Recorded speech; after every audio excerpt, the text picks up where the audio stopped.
Perfecto. Perfecto, bueno. Pues bueno, hola a todos y bienvenidos al primer evento de los Premios Jóvenes Divulgadores. Lo primero de todo, deciros que estamos felices de verdad de poder ver por fin a todos los candidatos reunidos, a los mentores que se han unido a nuestra iniciativa y por supuesto a los 4 espléndidos divulgadores que protagonizarán el evento de hoy. Muchísimas gracias de verdad por estar aquí con nosotros, apreciamos mucho vuestro esfuerzo y nada, bueno, que se vea, ¿no?, que tenemos mucha ilusión. Entonces, bueno, me presento lo primero, yo soy Martín Carrasco, soy el coordinador de esta edición de los Premios Jóvenes Divulgadores y para empezar, bueno, pues quería hablaros un poco de cómo surgió esta iniciativa y quién forma parte de la misma. Los Premios Jóvenes Divulgadores surgen en Celera, una organización aceleradora de talento de la cual forman parte Diego y María y Javier García que están aquí. Y que está patrocinada por la Fundación Rafael del Pino, la Fundación Banco Sabadell y la Fundación Francisco Soria Mellizo, y de la que todos los miembros del comité organizador formamos parte. Pero bueno, ¿cuál es el porqué de esta iniciativa?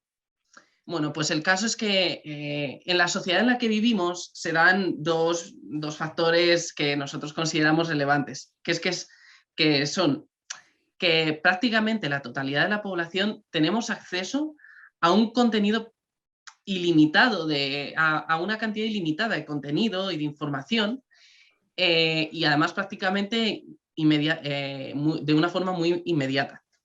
Pero por otra parte, tal vez seamos la sociedad con mayor riesgo a sufrir desinformación, a consultar una fuente que esté equivocada o una fuente que está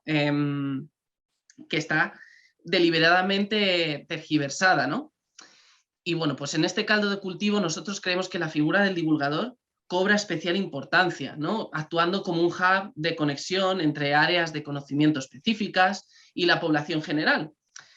Y en específico, ¿no?, en el caso de los jóvenes, que nosotros creemos que impulsar este tipo de perfil entre ellos puede crear el vector perfecto. Ahora que estamos en época de pandemias, justo este vocabulario queda fenomenal, un vector perfecto de transmisión, de contagio, de curiosidad y de pasión entre los propios jóvenes y, bueno, y no tan jóvenes. Creemos que este tipo de perfil es muy necesario y que para combatir la incultura, que va siempre en detrimento de una sociedad, es muy importante, ¿no? Y que esto al fin y al cabo es un poco el futuro también de nuestro país. Es por ello que nuestro objetivo es identificar y crear una red de jóvenes que no tengan mucha experiencia en comunicación, pero que tengan inquietud y ansias de transmitir su pasión y que a través de nuestro programa justo pues encuentren ese impulso necesario para hacerse un huequecito en el mundo de la divulgación, ¿no? Bueno, ahora mismo que quiero presentar a los miembros del equipo organizador, en su mayoría presentes también en el evento. Tenemos a Guillermo Nebot, que va a encargarse de moderar la mesa redonda de hoy, Daniel Toralba, Jay Salmer de Frutos, Rosana Páez, Arantxa Urchueguía, Patricia Ramos, Santos Díaz, Sandra Noval y yo mismo. Los créditos al principio de la película. Bueno, antes de dar paso al resto de las personas que tienen muchas cosas interesantes por decir, me gustaría recordaros que al final del webinar vamos a anunciar a los 12 finalistas que van a acceder al programa de formación de los Premios Jóvenes Divulgadores. Entonces, bueno, de todas formas, como todo esto va a quedar grabado, al final os lo vamos a pasar y vais a ser contactados ya seáis seleccionados o no, y vamos a intentar daros un feedback que os sea muy valioso, ¿no? Así que, bueno, a los que estéis seleccionados, os pediremos en la medida de lo posible que os quedéis un ratito más con nosotros después del webinar. Haremos una sala en privado para explicaros pues, cuáles son los siguientes pasos, si nos pues las fechas, las horas, un poco de logística, ¿vale? Y bueno, si no es posible lo grabamos, igual os lo mandamos, ¿vale? Y sin más dilación ya voy a dar paso a Javier García, fundador de Celera, y a María Polo, directora de Celera también, para que digan unas palabras, así como a los partners para que nos acompañan hoy, ¿vale? Muchísimas gracias de nuevo, muchísimas gracias de estar aquí con nosotros. Gracias, Martín. Voy a tomar yo la palabra porque no sé si está, no veo a Javier ahora mismo, no sé si se podrá conectar un poquito más. Ah, ahí está. Pues la paso. Javier, todo tuya.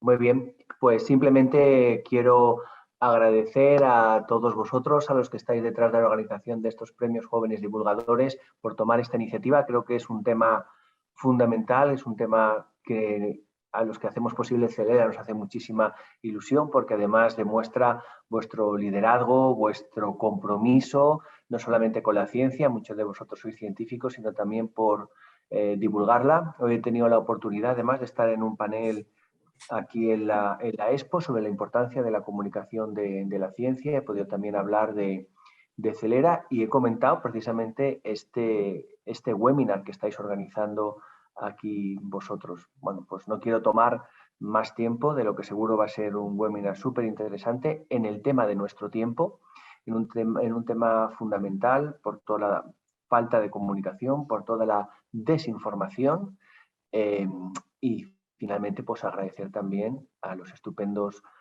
panelistas que tenemos hoy. Seguro que tenéis cosas mucho más interesantes que decir que yo. Pues nada, muchas gracias y deseando escucharos a vosotros, que sois los que tenéis cosas interesantes que decir.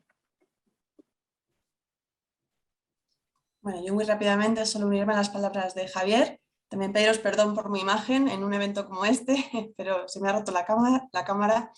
Y nada, simplemente dar las gracias al equipo organizador por el trabajazo que ha hecho. Les lanzamos un reto y lo han tomado y le han dado una vuelta brutal. Y estamos muy orgullosos a todos los panelistas y a todos los que estáis participando, tanto en los premios como hoy aquí, ¿no? Simplemente daros las gracias a todos y con ganas de escucharos también.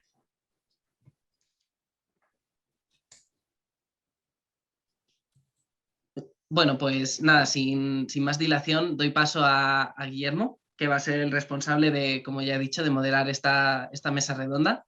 Él hará la presentación de los increíbles ponentes y panelistas que tenemos. Así que tuyo es el escenario. Qué responsabilidad. Pues buenas a todos. Muchas gracias por venir a esta mesa redonda que hemos planeado aquí en el marco de los Premios Jóvenes Divulgadores. Reitero las palabras de Martín, María y Javier. Muchas gracias a todos los ponentes que están aquí y espero que os guste esta iniciativa, porque de verdad que hemos puesto nuestro granito de arena para promocionar la divulgación en España. Y sin más dilación, me gustaría comenzar presentando a los 4 ponentes que tenemos hoy aquí, que son, pues primero, Manuel Seara Valero, que es actualmente director del programa de radio A Hombros de Gigantes, que tiene más de 15 años en antena, si no me equivoco. 15 años. Pues 15 años justo, perfecto, desde 2007, ¿no?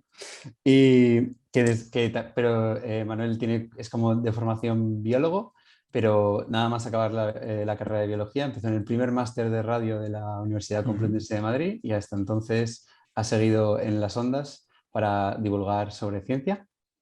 Bueno, bienvenido, Manuel. Bueno, muchísimas gracias por la invitación y un placer estar con todos vosotros. Nuestro siguiente ponente es Ignacio Crespo, mejor conocido como S. de Stendhal. Bueno, Ignacio se define a sí mismo como médico divulgador y la verdad es que ha estado, creo que en casi todos los formatos, ¿no? Radio, vídeo, periódico, etcétera, etcétera, etcétera. Y ahora mismo es coordinador de la sección de Ciencia de La Razón. Y nada, bienvenido, Ignacio. Nada, gracias a vosotros, un placer. Nuestra siguiente ponente es Alejandra Hernández, que es profesora de Geografía e Historia y TikToker. Con la cuenta de Te cuento una historia, valga la redundancia, tiene más de 60.000 seguidores y se dedica a divulgar investigaciones y historia en humanidades, sobre todo en historia y en historia de España. Pero yo creo que historia en general, ¿no? También. Sí, de todo. Yo me confieso que no te conocía antes de esta mesa redonda, pero que ya estoy enganchado. No, me alegro, por Instagram, que no tengo TikTok, pero estoy encantado. Así que bienvenido también, Muchísimas Alejandra. Gracias por invitarme, un placer. Y por último tenemos a Lucía Almagro, si no me equivoco. Sí, perfecto. Sí, está bien. Como el pueblo. También conocida como Diario de una Científica, tiene más de 40.000 seguidores en Instagram y allí divulga sobre biotecnología y sobre todo ahora últimamente sobre la pandemia, ¿no? Sí, Porque lo que va surgiendo, va surgiendo. Es el tema que nos ocupa ahora mismo, ¿verdad? Y bueno, ella se define como biotecnóloga y mamá, que me ha hecho gracia, o sea, me ha gustado mucho esta definición en Instagram. Así que bienvenida, Lucía. Muchísimas gracias.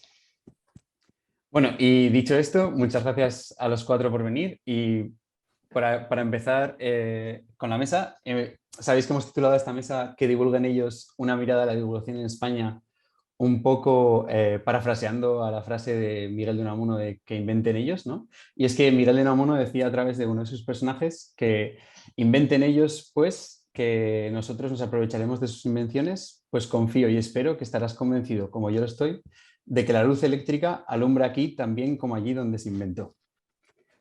No vengo yo a discutir las frases de Miguel de Unamuno, no creo que tenga el nivel, pero sí que vengo a... Creo que esta frase evoca un debate que es interesante, ¿no? Que si a lo mejor otros países o en otros sitios se hace muchísima investigación, o sea, España a lo mejor debería dedicarse a otras cosas, pero bueno, esto es un tema que no discutiremos en esta mesa, pero sí que debatiremos en cuanto a divulgación, ¿no? Sí, está claro que hay naciones como Estados Unidos o China que están realizando investigaciones a un muy alto nivel, pero es nuestra responsabilidad, la pregunta ¿es importante divulgar?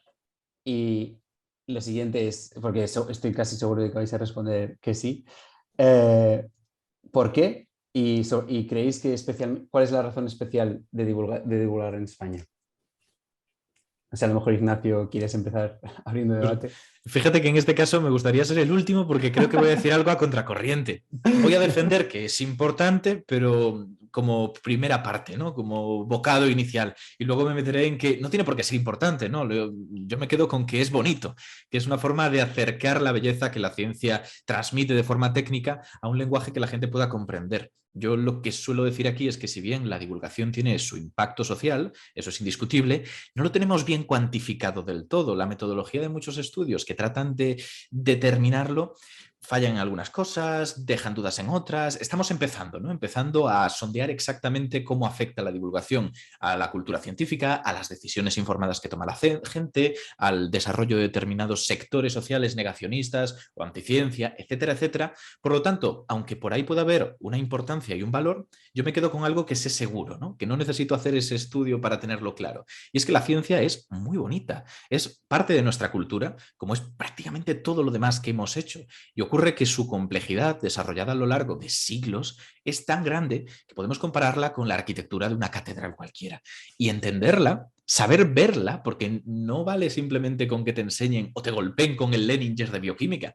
Uno no va a encontrar belleza en eso en ese momento. Tiene que comprender cómo son las proteínas, qué significa eso que dicen esos textos. Y en ese momento aparece ante ellos, aparece ante el público que tiene todo el derecho del mundo a entender la belleza de la ciencia, esa pátina que estaba perdida, ¿no? Es un poco lo que hacen, en cierto modo, y salvando las enormes distancias, los músicos. Cogen una partitura, tú no tienes por qué saber solfeo para disfrutar la música. ¿Por qué? Porque lo traducen. De alguna manera lo convierten en algo experienciable a los sentidos de forma directa, ¿no? Es mi defensa.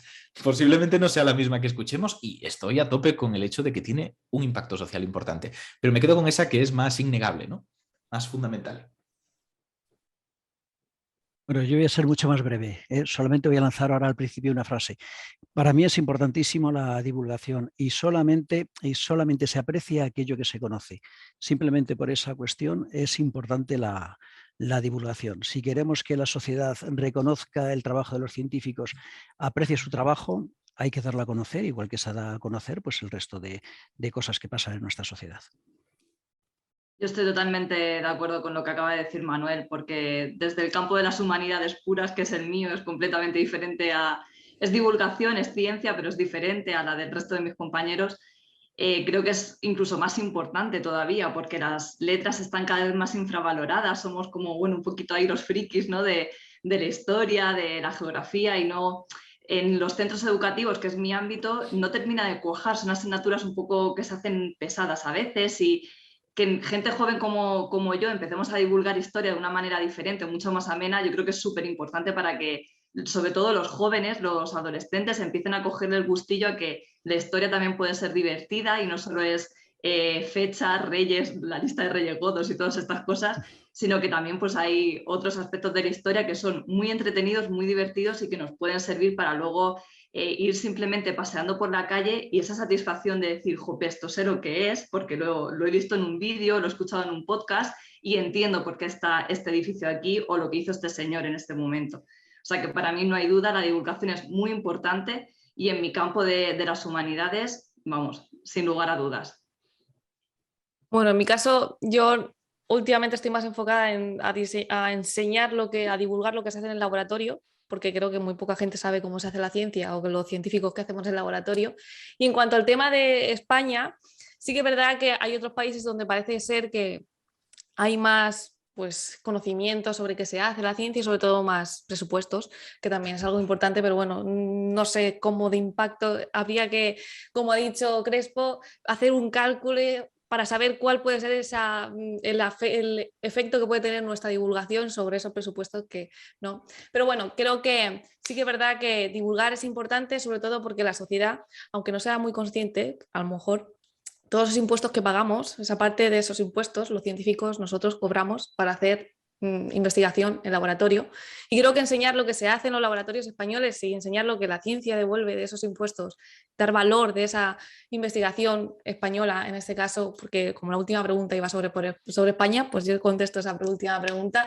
Creo que también puede ser muy importante en cuanto a que la gente sea consciente de que bueno, esos impuestos también van a eso y que en un futuro quizás las nuevas generaciones cuando lleguen a ser políticos, si no se corrompen, poder pensar un poco más en la ciencia y cómo crear esa conciencia más en la ciencia que existe y que creo que unos años atrás no había tanto conciencia de esa ciencia. Sé que se repite mucho la palabra, pero por ahí van los tiros. Y de hecho, construyendo en lo que dices, Lucía, has comentado que hay como otros países donde la divulgación se enfoca de manera distinta, ¿no? En plan, sí. ¿Qué crees que es lo que le falta a la divulgación de España o lo que hace muy bien? Es que, mira, yo ahora, por ejemplo, estoy tocando el tema de ETS, de enfermedades de transmisión sexual, y la verdad es que estoy viendo que desde el Póntelo o Pónselo, a nivel institucional, no se ha hecho absolutamente nada. Entonces, ya partimos de nivel institucional, institutos, educación, partimos de una base en la que ya nos está llegando esta información que es científica, divulgación científica útil para la sociedad, la que nos está haciendo ya de base, vamos, desde la base. Entonces, si ya desde instituciones y base no se hace esta divulgación, aunque existan muchos divulgadores que a través de las redes sociales y medios de comunicación y todo esto hagamos el trabajo, al final el grueso normalmente suele venir de ahí, ¿no? Entonces, pues creo que también un poco de apoyo institucional no vendría mal para esto, la verdad. Porque, por ejemplo, tú, Manuel, que has visto durante 15 años en Antena, has visto cómo ha evolucionado toda la divulgación en España, ¿de dónde venimos y a dónde vamos? Pues, a ver, yo llevo 15 años con el programa, pero la verdad es que llevo desde el año 86 haciendo divulgación y, bueno, pues yo he colaborado con revistas, he colaborado con periódicos y, por supuesto, trabajo en la radio. Venimos de si nos remontamos allá por el Paleozoico, en la década de los 80, 90, pues bueno, pues era una época en la que los científicos, por ejemplo, tenían muchísimas reticencias a la hora de hablar con un periodista. A los científicos solamente les gustaban hablar a través de los papers o de los congresos. Era, bueno, pues era complicado, ¿no? Y aquel científico que en un momento dado, pues colaboraba o estaba con determinada asiduidad en los medios, pues yo creo que era calificado de vedette, ¿no? por sus compañeros. Y en aquella época éramos un grupo bastante reducido de gente los que nos dedicábamos a la divulgación. También es verdad que solamente estaban los medios tradicionales.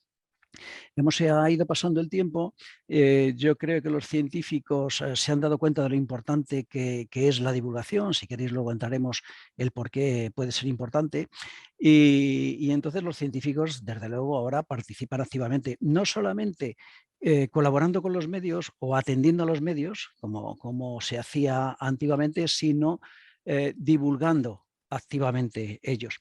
Y eso todo gracias, primero, a que se ha producido, ha habido una ampliación enorme de lo que podemos llamar medios tradicionales. A finales de los 80, bueno, sois todos demasiado jóvenes, pero a finales en el año 87 solamente existía Radio Televisión Española.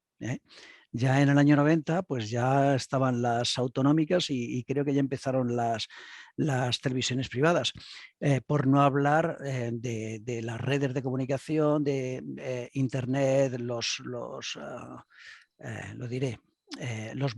etcétera, etcétera.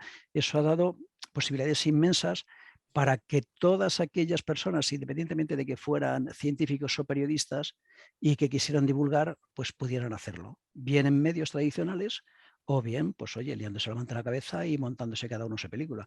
Entonces hemos pasado de ser, digamos, una tribu muy reducida, ¿no?, en la divulgación en aquellos años, con muy pocas plataformas desde las que llegar al público, pues ahora una inmensa legión de gente que divulga en cualquier tipo de plataforma, porque bueno, pues son tantas como imaginación le podemos echar. ¿Y hacia dónde vamos? Yo ya me gustaría a mí tener una especie de bola de cristal, ¿no?, para saber hacia dónde acabaremos, ¿no?, en un futuro más o menos cercano. Yo me imagino que esto pues será como todo, ¿no? Al final habrá una decantación, habrá una serie de divulgadores que seguirán haciéndolo, otros que lo dejarán por los motivos que sean, vendrán otros nuevos y vete tú a saber qué tipo de medios. Facebook nació en el año 2005, Twitter creo que es posterior, el teléfono móvil inteligente creo que es del año 2008, Yo que llamaba en las cabinas telefónicas echando los duritos, las moneditas, ¿no? Pues fijaos lo que es esto. Dentro de 10 años, en lugar de esto, ¿qué podemos tener o cómo lo podemos hacer? La verdad es que no lo sé. Parezco el abuelo Cebolleta, perdonad. No, al revés. Yo creo que es la visión que nos hace falta a todos nosotros.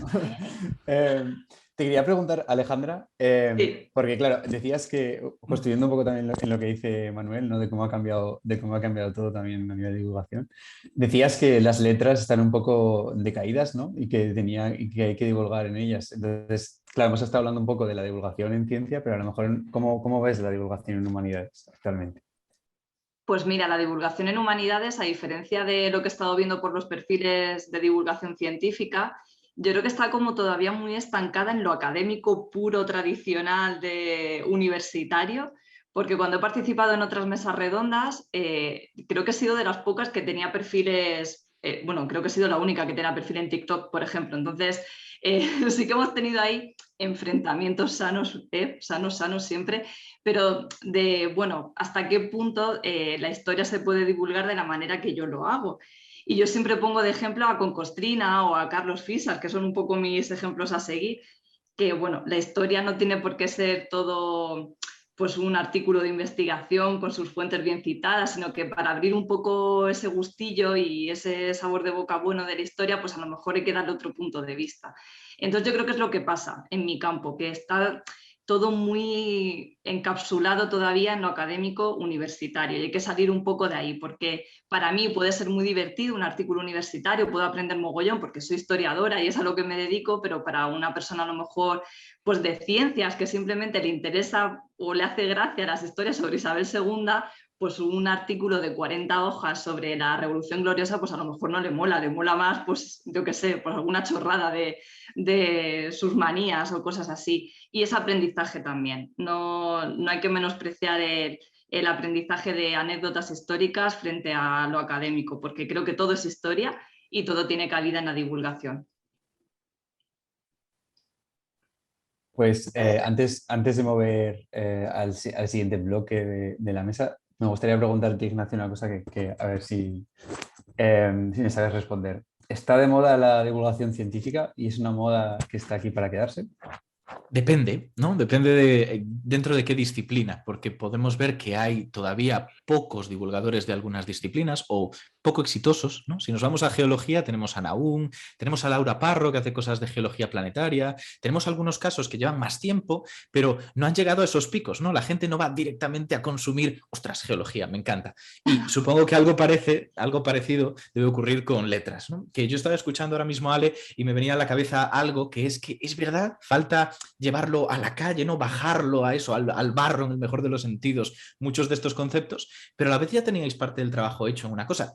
Me dirás si estoy equivocado o no, pero es que ya se entendía que historia, filosofía y otra serie de disciplinas de letras eran cultura. Por ejemplo, yo veía los vídeos de la Fundación Juan March, ¿no? Sus conferencias, y la gente lo entendía como alta cultura, ¿no? Ese puntito que hay que subrayar. Y por lo tanto ya le daban un valor. Nosotros todavía tenemos que justificar por qué saber qué son los betamiméticos es cultura, del mismo modo que lo es saber quién era Epicuro, ¿no? Un poco ese trabajo falta. Seguimos incluso desde nosotros. Yo tengo ese sesgo. Yo estoy estudiando el grado de filosofía y me lo noto a cada página que paso, que es, ostras, alta cultura esto, estoy aprendiendo, me estoy culturizando, pero es que yo ya estaba culturizado en otras cosas, ¿no? Yo ya sabía y no lo ponía yo mismo en valor. Entonces, creo que entendiendo esto, que hay una gran diversidad de enfoques, una gran diversidad de avances en distintas disciplinas científicas, hay algunas que sí que están de moda, sobre todo a través de las redes sociales más innovadoras, ¿no? Más últimas, como puede ser TikTok. TikTok está haciendo crecer a algunos nuevos creadores de contenidos una barbaridad y las marcas se están fijando en ellos. Eso creo que sí que es un cambio importante que muestra que algo de moda debe estar, que es que las marcas están teniendo en cuenta a los divulgadores como influencers. Esto no significa que hagan mejor contenido, esto no significa que sea un cambio positivo en lo que cuentan necesariamente, sino que quiere decir que han llegado a un público que hasta ahora no habían llegado o que de esta manera no habían llegado. Y es interesante, ¿no? Marca esa moda, tal vez. ¿Qué pasará? Pues no lo sé. Como decía Manuel, pues se decantará y algunos, espero incluirme, sobreviviremos en esto, otros no, por el motivo que sea, porque les cansa, porque es algo que quema mucho o porque encuentran que su pasión es otra. Creo que tendremos que verlo con el tiempo, pero que es una moda, es una moda. ¿Es esto malo? Porque hemos encontrado muchos comentarios. Yo estoy un poco a medio camino, ¿vale? Aprovecho aquí para un paréntesis. Estoy a medio camino entre por mi edad joven, pero por los formatos que trabajo debería tener canas, ¿no? Porque yo trabajo sobre todo radio, escrito en papel, en periódico. ¿Quién compra periódicos, no? En charlas, en formatos que podrían haberse hecho hace 30 años perfectamente, ¿no? Y en ese mundo entre los dos, ¿no? Me encuentro que las generaciones previas suelen, no todos, por supuesto, pero son de quienes vienen estas quejas, suelen minusvalorar el hecho de que se esté poniendo de moda, ¿no? Considerando que es tal vez un problema, que está frivolizándose la divulgación. Me hace gracia porque ya se decía que se frivolizaba la ciencia con la divulgación hace años. Es casi como una matriosca de reproches unos dentro de otros. Por supuesto, no son todos, pero creo que son fenómenos normales que señalan que sí que está habiendo una moda. Para bien, para mal o lo que sea, pero una moda.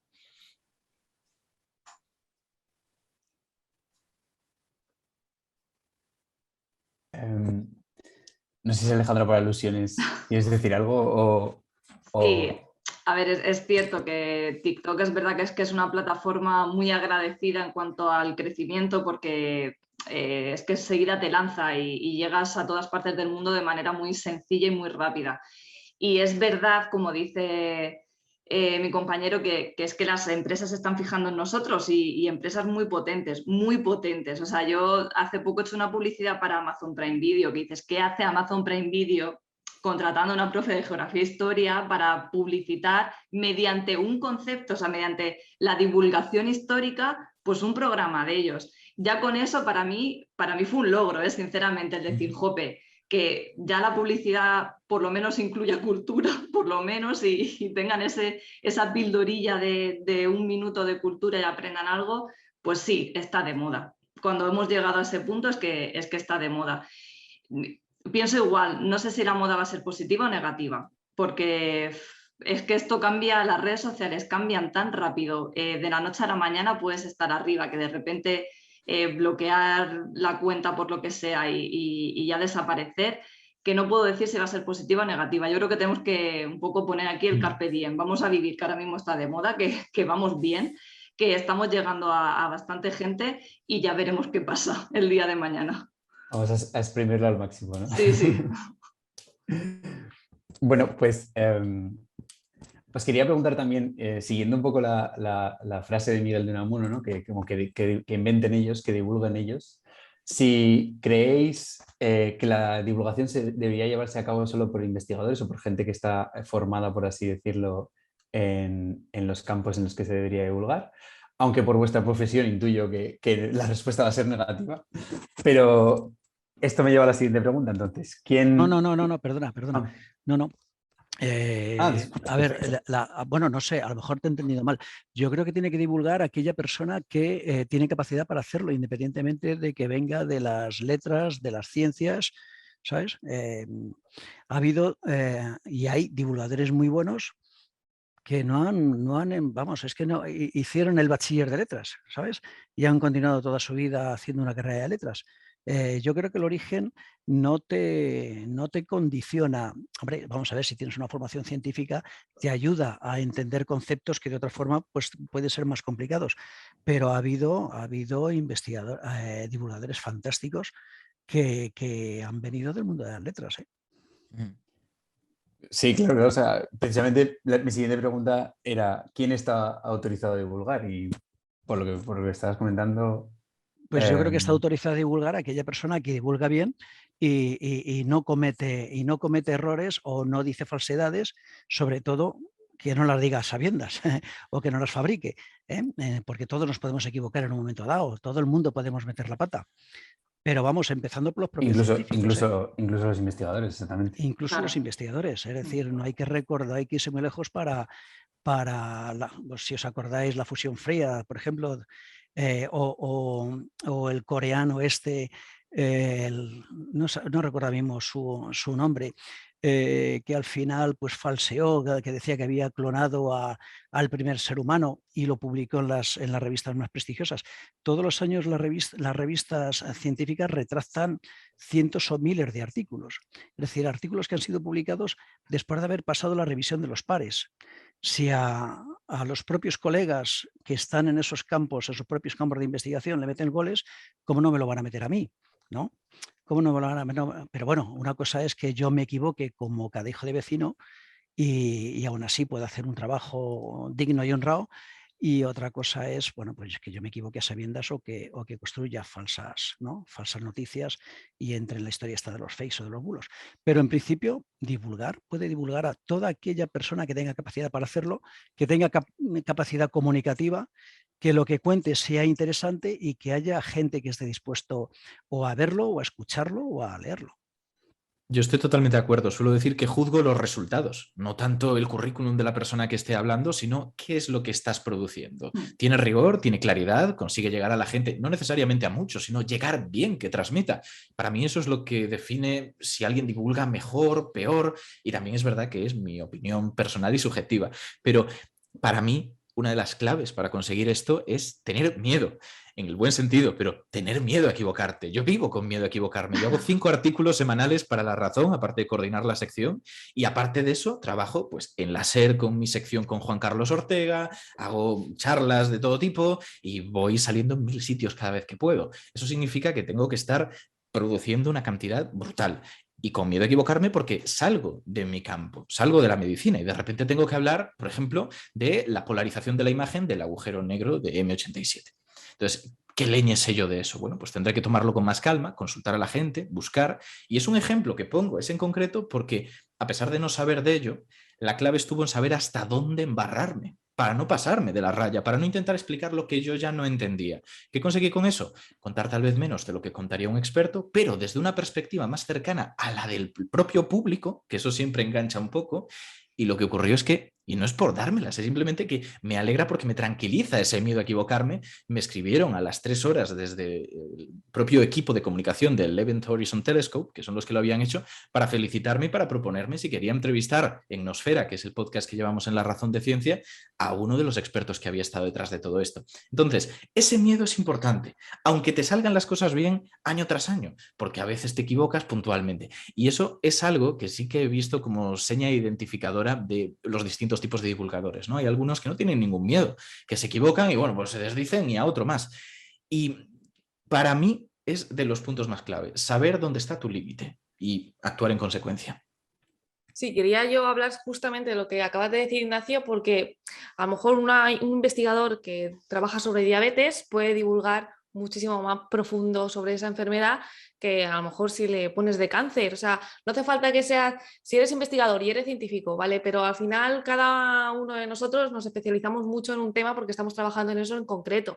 Eso no nos quita derecho o habilidades para poder divulgar de otro tema que no sea ese en concreto. Es justamente lo que ha dicho Manuel, es tener las capacidades, ser atractivo para la gente.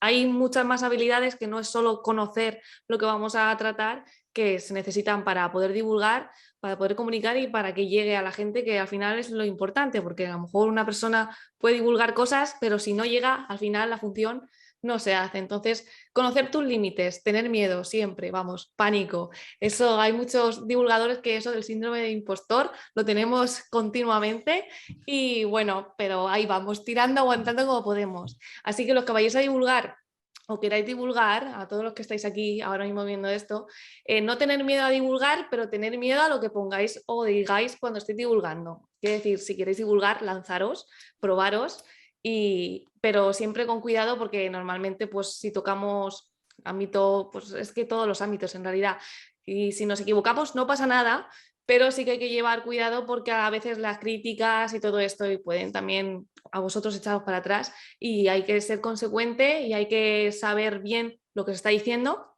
entenderlo bien y saber hasta dónde podemos llegar para poder hacer bien nuestro trabajo. Hay una cosa que quiero decir muy rápida antes de que me releve Ale, que supongo que también tendrá cosas que decir. Y es que creo que a veces perdemos el norte de esto que acaba de decir Lucía, que es que las disciplinas científicas son inabarcables. Incluso alguien que es experto en bioquímica no lo es en todas las áreas. Yo voy a poner de ejemplo neurociencia, que es lo que tengo más cerca. Un neurocientífico, si asumimos el criterio de que tiene que ser experto para divulgar de una disciplina, ¿le permitiríamos divulgar de todo lo que implica la neurociencia? Porque nada tiene que ver la neurociencia que estudia un bioquímico con la neurociencia que estudia un psicólogo, porque la neurociencia cognitiva y la neurobiología son dos ramas absolutamente distintas en su metodología, sus implicaciones y sus conclusiones, que tienen que comulgar, por supuesto, pero que son diferentes. Y precisamente por eso hay neurocientíficos por ahí que con cierta confianza en sí mismos, por tener esos títulos, acaban diciendo barbaridades de otras ramas. Y esto pasa en todas, ¿no? Esto pasa siempre. Otro ejemplo, físicos cuánticos. Físicos cuánticos que desde una perspectiva muy cientificista y sabiendo mucho de física cuántica, no entienden la parte filosófica de las interpretaciones que puede tener la física cuántica, ¿no? Cuando luego se meten, gente como Vicent Picot, que es una maravilla, que ha estudiado las dos carreras y que sabe a fondo y sabe separar lo que es cientificista de lo que es magufo y quedarse con lo que realmente funciona y es totalizador y completo, hacen maravillas y no caen en errores y no caen en contradicciones que suelen estar tapadas y no ser tan visibles, pero que ahí están, ¿no? Creo que de alguna manera las partes más interesantes de muchas investigaciones científicas son esas fronteras entre disciplinas que relacionan conceptos. Y precisamente son por eso tan peliagudas de divulgar, por mucho que seas un experto en un campo concreto y único. Tienes que estar dispuesto a reconocer que te equivocas y prepararte para investigar y entender cosas, aunque sea superficial, de todas las cosas que vayas a contar. Pero quizás es que a lo mejor habría que abrir un punto, a ver, no digo que lo hagamos ahora, ni mucho menos, pero bueno, yo lo dejo ahí tal, y es, ¿divulgan los científicos, divulgan los periodistas o divulgamos los dos? ¿Vale? Es decir, aunque yo he tenido la formación como biólogo, toda mi vida he trabajado como periodista. Es decir, yo como realmente me he ganado la vida no es haciendo programas de ciencia, sino trabajando en los servicios informativos de Radio Nacional de España. Entonces, tú estás en un medio informativo y en un momento dado puedes estar especializado en sanidad, puedes estar o en la parte de tribunales o en internacional o donde sea.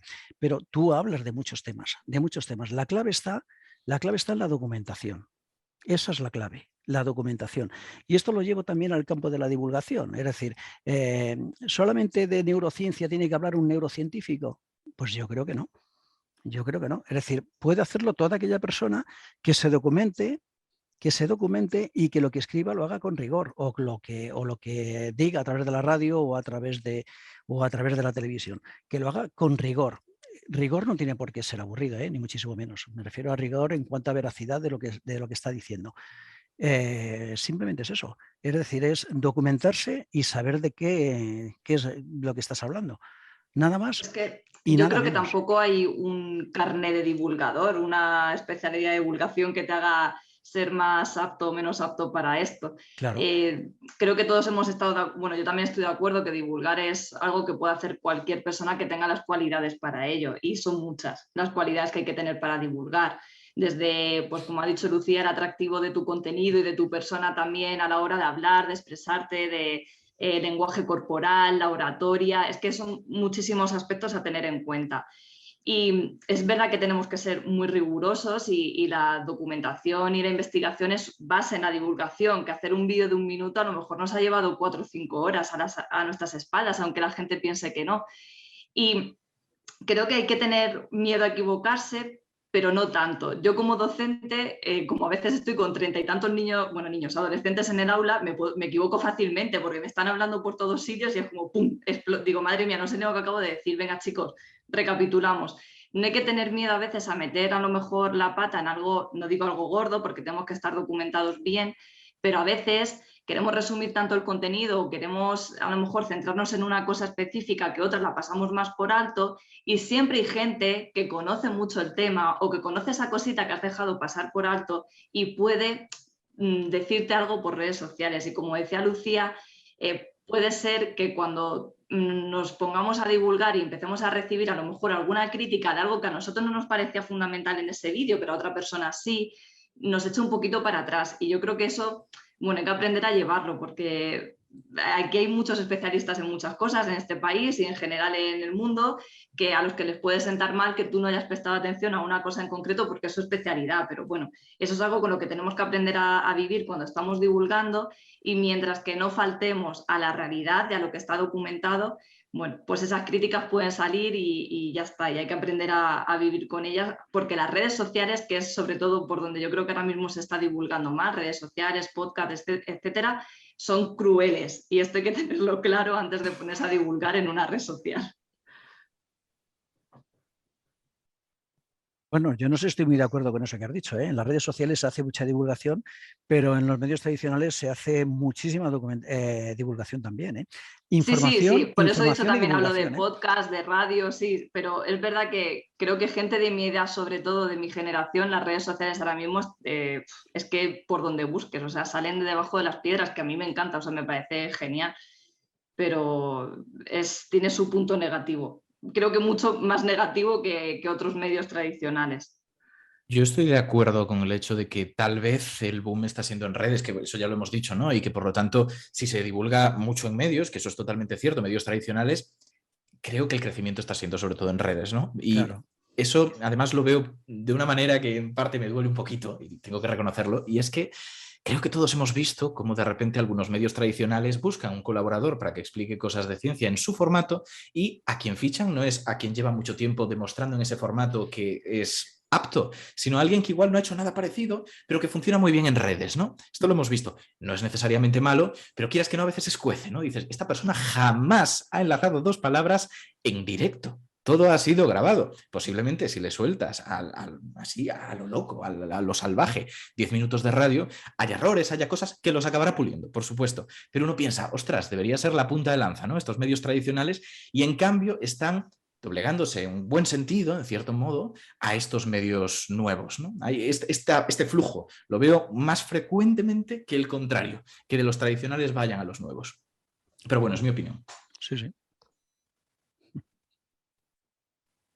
Ya, o sea, continuando un poco con la conversación, no sé cómo integráis vosotros en vuestro día a día. Ha dicho Manuel en el proceso de documentación. Supongo que leéis mucha documentación para que todo sea riguroso, pero cuando habláis con investigadores, o hay investigadores que os proponen también a vosotros que me gustaría divulgar sobre este tema y colaboréis con ellos, o por curiosidad, no sé si... Las fuentes que nos sirven de inspiración en un momento dado para tratar un tema, ¿te refieres? Sí, sobre todo de cara a la fuente más personal, ¿no? La del propio investigador, que a lo mejor... No, bueno, yo te puedo contar, por ejemplo, os puedo contar mi experiencia.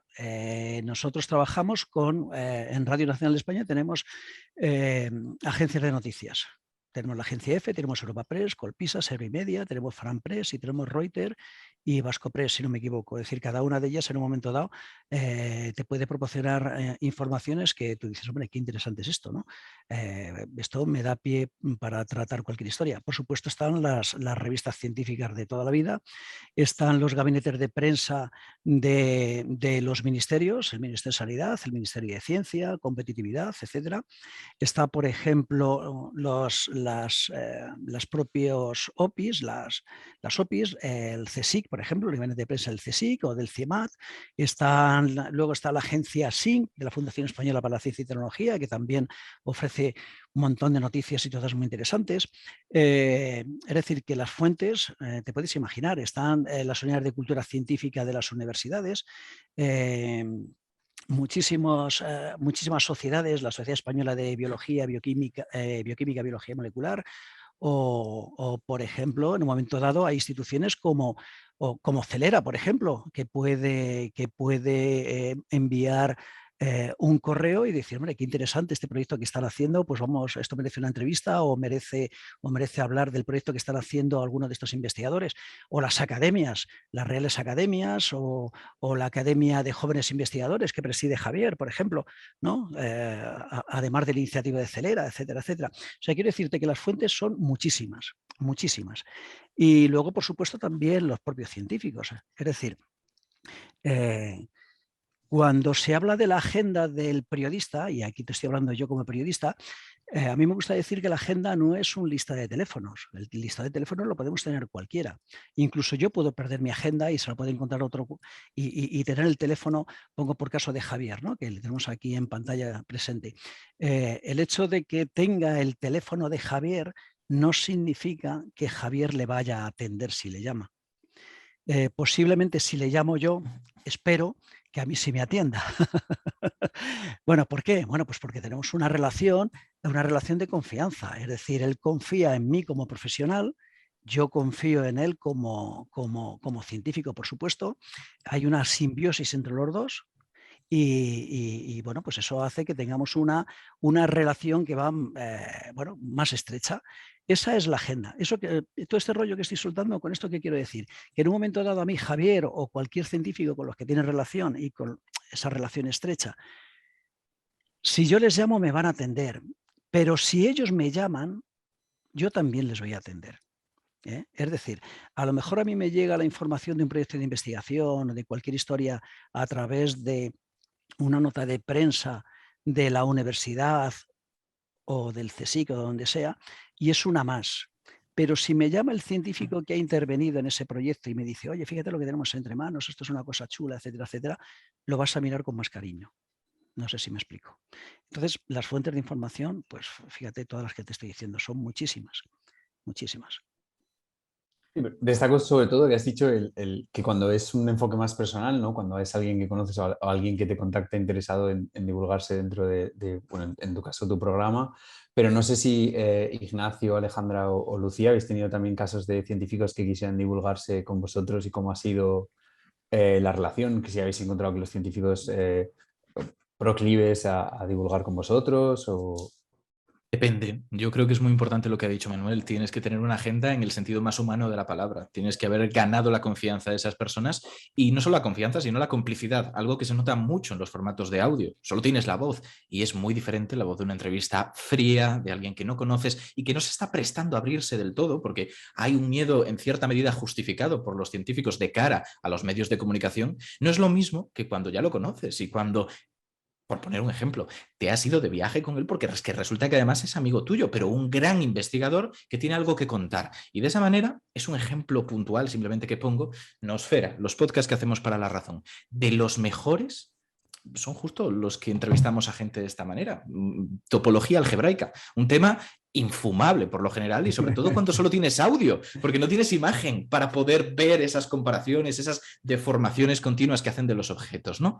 Y sin embargo está muy bien porque es que Roberto Jiménez es un tío que yo conozco muy bien en persona y hay una complicidad, algo que tienes que forzar en cierto modo y amablemente con todos los que llegan, pero que evidentemente no sale siempre igual de bien, ¿no? Así que creo que eso es clave, eso es lo que me ha permitido con muchísima menos experiencia que Manuel, por supuesto, porque es que llevamos en Nosfera, nada, este es nuestro tercer año, pues mantener una serie de entrevistas semanales, siempre con gente distinta, de 1 hora, sin que sean aburridas, al menos la gran mayoría de ellas. Y luego está el tema de los que contactan para promocionarse, que también hay que entender esto existe, ¿no? Es una actitud diferente, la de, ostras, tengo algo que contar y yo creo que este medio es apto para ello, y los que dicen, yo quiero hablar de esto y punto, y donde sea, y empiezan a mensajear a lo loco, porque conozco a muchos compañeros que les llegan mensajes de todo tipo de investigadores que igual no saben ni con quién están hablando, que lo han mandado porque ven que estás en un medio y lo que quieren es el medio y punto, ¿sabes? Para apuntarlo donde sea, por el motivo que tengan ellos, ¿no? Y creo que eso es la otra parte, la parte en la cual no hay esa complicidad, no es tan constructiva como estamos diciendo, y que es casi, al menos en algunos de mis casos, ha resultado invasiva. Gente que día tras día te manda un mensaje privado por Twitter diciendo, oye, quiero escribir un artículo para La Razón. Me han llegado a decir, ¿podrías pasarme las contraseñas para publicar yo el artículo directamente? O sea, esto es alguien que claramente no tiene muy bien encaminado el asunto. Es un caso extremo, por supuesto, pero entre ese caso y la gente que directamente no dice nada y simplemente espera que tú le preguntes porque le has visto, hay toda una gama de personas que a veces se pasan de la raya y no tienen claro cómo funciona esto, ¿no? Creo que también es, por lo tanto, muy importante saber calar a la gente y navegar en ese mundo donde hay una cantidad de sobreinformación loquísima para quien está contando la información, ¿no? Tenemos que actuar como ese filtro no solo del dato científico, sino de la persona. Otra cosa, ¿quién lo cuenta? Porque hemos dicho que, por supuesto, no tiene por qué tener una formación científica brutal, sino simplemente contar bien eso, porque es lo que ha estado investigando en este momento concreto, de forma profesional o por puro ocio, pero, ojo, ¿ha estado contando otra serie de cosas diferentes que no tienen ningún sentido? ¿Quién es esta persona? ¿Cuál es su bagaje? ¿Qué es lo que ha producido y que por lo tanto sí que tenemos que juzgar? Lo digo porque unos de los tipos de personas que suelen contactar mucho, o al menos a mí me ocurre, son los que tienen un producto que vender. Gente que tal vez, a pesar de tener un producto que vender, no es un producto evidente. Personas que han hablado, no diré el nombre, de la muerte de la muerte. La inmortalidad se acabará, o sea, llegará en 20 años y la muerte desaparecerá, ¿no? Estas personas que de repente salen en 1000 medios de televisión, que tienen contratos millonarios con determinados países, porque ocurre, te contactan porque quieren visibilidad. Y si tú miras solamente lo último que han hecho, igual te la cuelan. Tienes que investigar muy a fondo quién te está contactando. Va en las dos direcciones, ¿no? Tiene que confiar él en ti y tú en él. En mi caso es que, o sea, me siento un poco identificada con lo que dice Ignacio, pero en mi caso es que me llegan multitud de mensajes solicitando temas para hacer vídeos, o sea, me proponen temas. Y es verdad que, claro, pues la gente, hasta que no divulgas, no te das cuenta del trabajo que lleva, entonces no puedes abarcar todas las solicitudes que te llegan de temáticas para vídeos. Esa es un poco, en mi caso, sería un poco la fuente de inspiración. Todos esos mensajes de seguidores que me proponen temas y que si alguno me parece interesante, pues voy a ello, porque a lo mejor es algo incluso que yo no sé y es un aprendizaje para mí, cosa que me encanta de la divulgación también, el aprender yo. Y también algo que a mí me pasa mucho son mis alumnos. A mí mis alumnos me proponen vídeos y eso para mí como docente es una satisfacción pues brutal, porque sé que una parte de mis objetivos como divulgadora se están cumpliendo, que es que ellos sientan interés por la historia. Entonces, cuando llega, por ejemplo, tiene un examen de la Revolución Francesa, haznos un vídeo de TikTok, anda, que así repasamos un poco la Revolución esta tarde. Digo, venga, hacemos un vídeo de TikTok. Entonces, bueno, puede ser eso, puede ser los mensajes que te digan por privado, puede ser que vayas caminando por la calle y veas algo que digas, esto puede ser interesante, puedes escuchar algo en la radio, leer algo en una revista, en un documental. Es que, bueno, a mí por lo menos me viene de mogollón de sitios, o incluso de mi propia cultura, obviamente, de mi propio conocimiento, que me acuerde de algo que puede resultar interesante. Y como ha dicho Manuel antes, es que a lo que recurrimos para informarnos yo creo que es muy tradicional. Es que es raro que dejemos en divulgación de lado esas fuentes tradicionales, el coger un libro y pasar las hojas y ver de dónde podemos, si nos gusta esto de este autor o lo otro del otro. Si de repente leemos un artículo en Dialnet o en alguna base de datos gorda en JSTOR y podemos sacar información útil, un programa de radio, un periódico, es que hay tantas fuentes escritas y a las que podemos recurrir que yo creo que jamás, y además es que jamás van a pasar de moda, es que creo que es algo que siempre vamos a tener presente los divulgadores. Sí, a mí ojalá me contactasen para algún investigador para que hiciese cómo contactar a Ignacio, pero no, de momento las contraseñas no me las han pedido. Si hay algún investigador en la sala, por favor, que contacte. Pero yo igual que Ale, yo cojo las motivaciones de los seguidores, de lo que ellos y ellas, sobre todo ellas que son más mujeres, que me piden, de que veo una noticia y digo, madre mía, lo que acaban de decir, y ya me voy yo a mi Instagram a intentar o bulos o a lo mejor curiosidades que yo me pregunto. Por ejemplo, una de las veces fue porque salían burbujas en el vaso de agua que me dejé por la noche, al día siguiente había burbujas, dije, oye, pues a lo mejor a la gente le interesa saber por qué salen esas burbujas en el vaso. Bueno, cosas así del día a día, y cojo la inspiración de ahí. Desde luego que luego las fuentes, principalmente, yo cojo, si es alguna noticia, me leo la noticia y siempre voy luego a la fuente de artículo científico, porque yo normalmente lo que suelo divulgar es biomedicina, investigación y un poco más por ahí. Entonces siempre voy al artículo científico que se está hablando. Normalmente es que siempre hablo sobre cosas que estén recién publicadas o hace poquito. No suelo hablar de temas muy generales porque hay divulgadoras mucho más potentes que yo que ya lo hacen perfectamente, entonces intento ir un poco por la vía de la innovación para ver si así puedo surgir yo, y prácticamente son esos los medios de comunicación, periódicos y pues los artículos científicos que se publican propiamente por los investigadores, pero nunca he tenido el honor de poder hablar con un investigador de esa investigación que se ha hecho, solo en el caso de la empresa que estoy trabajando como comunicadora, en el que el investigador es mi jefe. En ese caso sí que he podido, pero ya está. En ningún otro caso he tenido esa oportunidad. Tampoco lo he intentado, ¿eh? A lo mejor si lo intento sí que se puede. Aprovecho lo que habéis dicho, Alejandra y Lucía, un poco hablando de vuestros seguidores, y es que el siguiente bloque de la mesa me gustaría preguntaros un poco cómo creéis, de la otra parte, ¿no? En plan, ¿cómo creéis que es el público de divulgación en España? Cuando vosotros creáis vuestro contenido y supongo que decidís qué publicar y qué no, o sobre qué a qué dedicar más tiempo y a qué no, ¿cómo os imagináis al público que os está escuchando o incluso cómo lo vivís, ¿no? Porque en vuestro caso de las redes sociales me dices, Alejandra, que te contactan mucho. Entonces, ¿cómo es el público de divulgación en España? Para mí, en mi caso, por lo menos lo que yo veo por las estadísticas que TikTok e Instagram te da, sobre todo es un público femenino y de todas las edades, tengo que reconocerlo. Es algo que me sorprendió desde el primer momento, que tuviese público de edades tan dispares, desde adolescentes, obviamente porque soy profesora y he pasado por muchos centros, entonces, bueno, pues te van siguiendo adolescentes y te das a conocer en ese ámbito.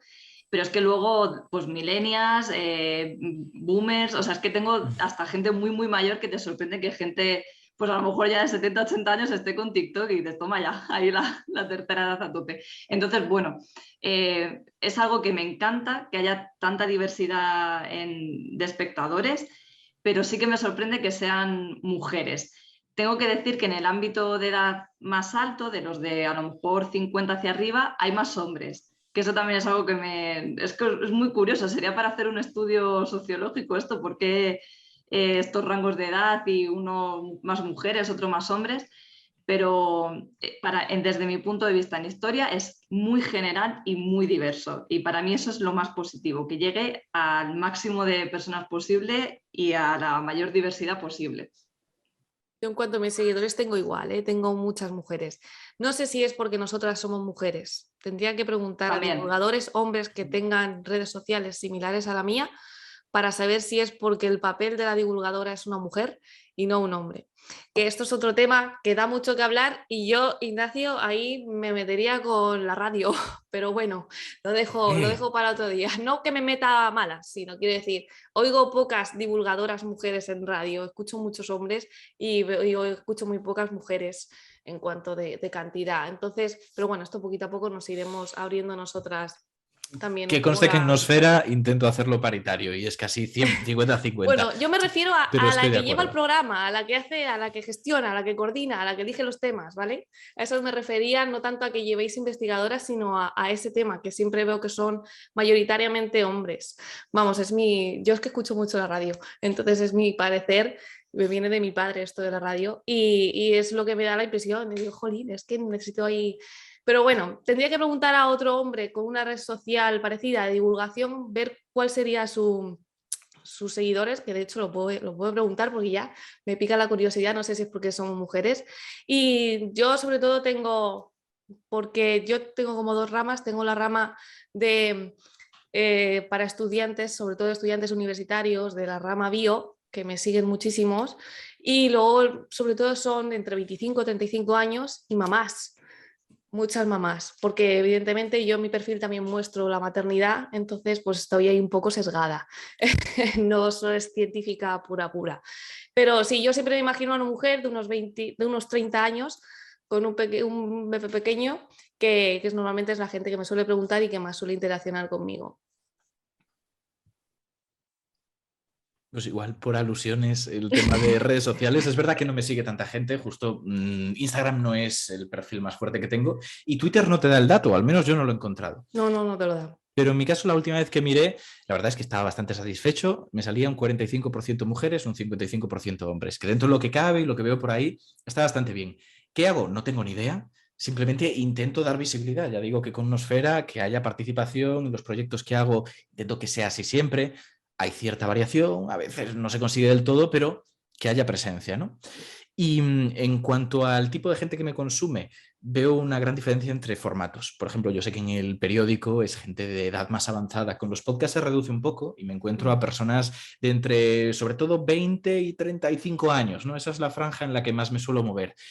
Y con lo que son ya charlas o de repente una aparición en YouTube o en tele o algo que tiene imagen, ahí veo mucha gente mucho más joven. Lo que sí que creo que es importante decir, y tampoco entiendo por qué ocurre, es que Twitter, que posiblemente es donde más gente me sigue, ahora mismo son 48.000, creo, algo así, hay una grandísima cantidad de personas con estudios superiores. Estamos hablando ya de gente que tiene el máster acabado o el doctorado. No tengo el dato concreto porque no me lo da Twitter, claramente, pero entro con frecuencia a ver quién es la gente que me está siguiendo. Y no me quedaría corto si dijera que un 50% de la gente tiene puesto en su biografía doctor en no sé qué o máster en no sé cuánto.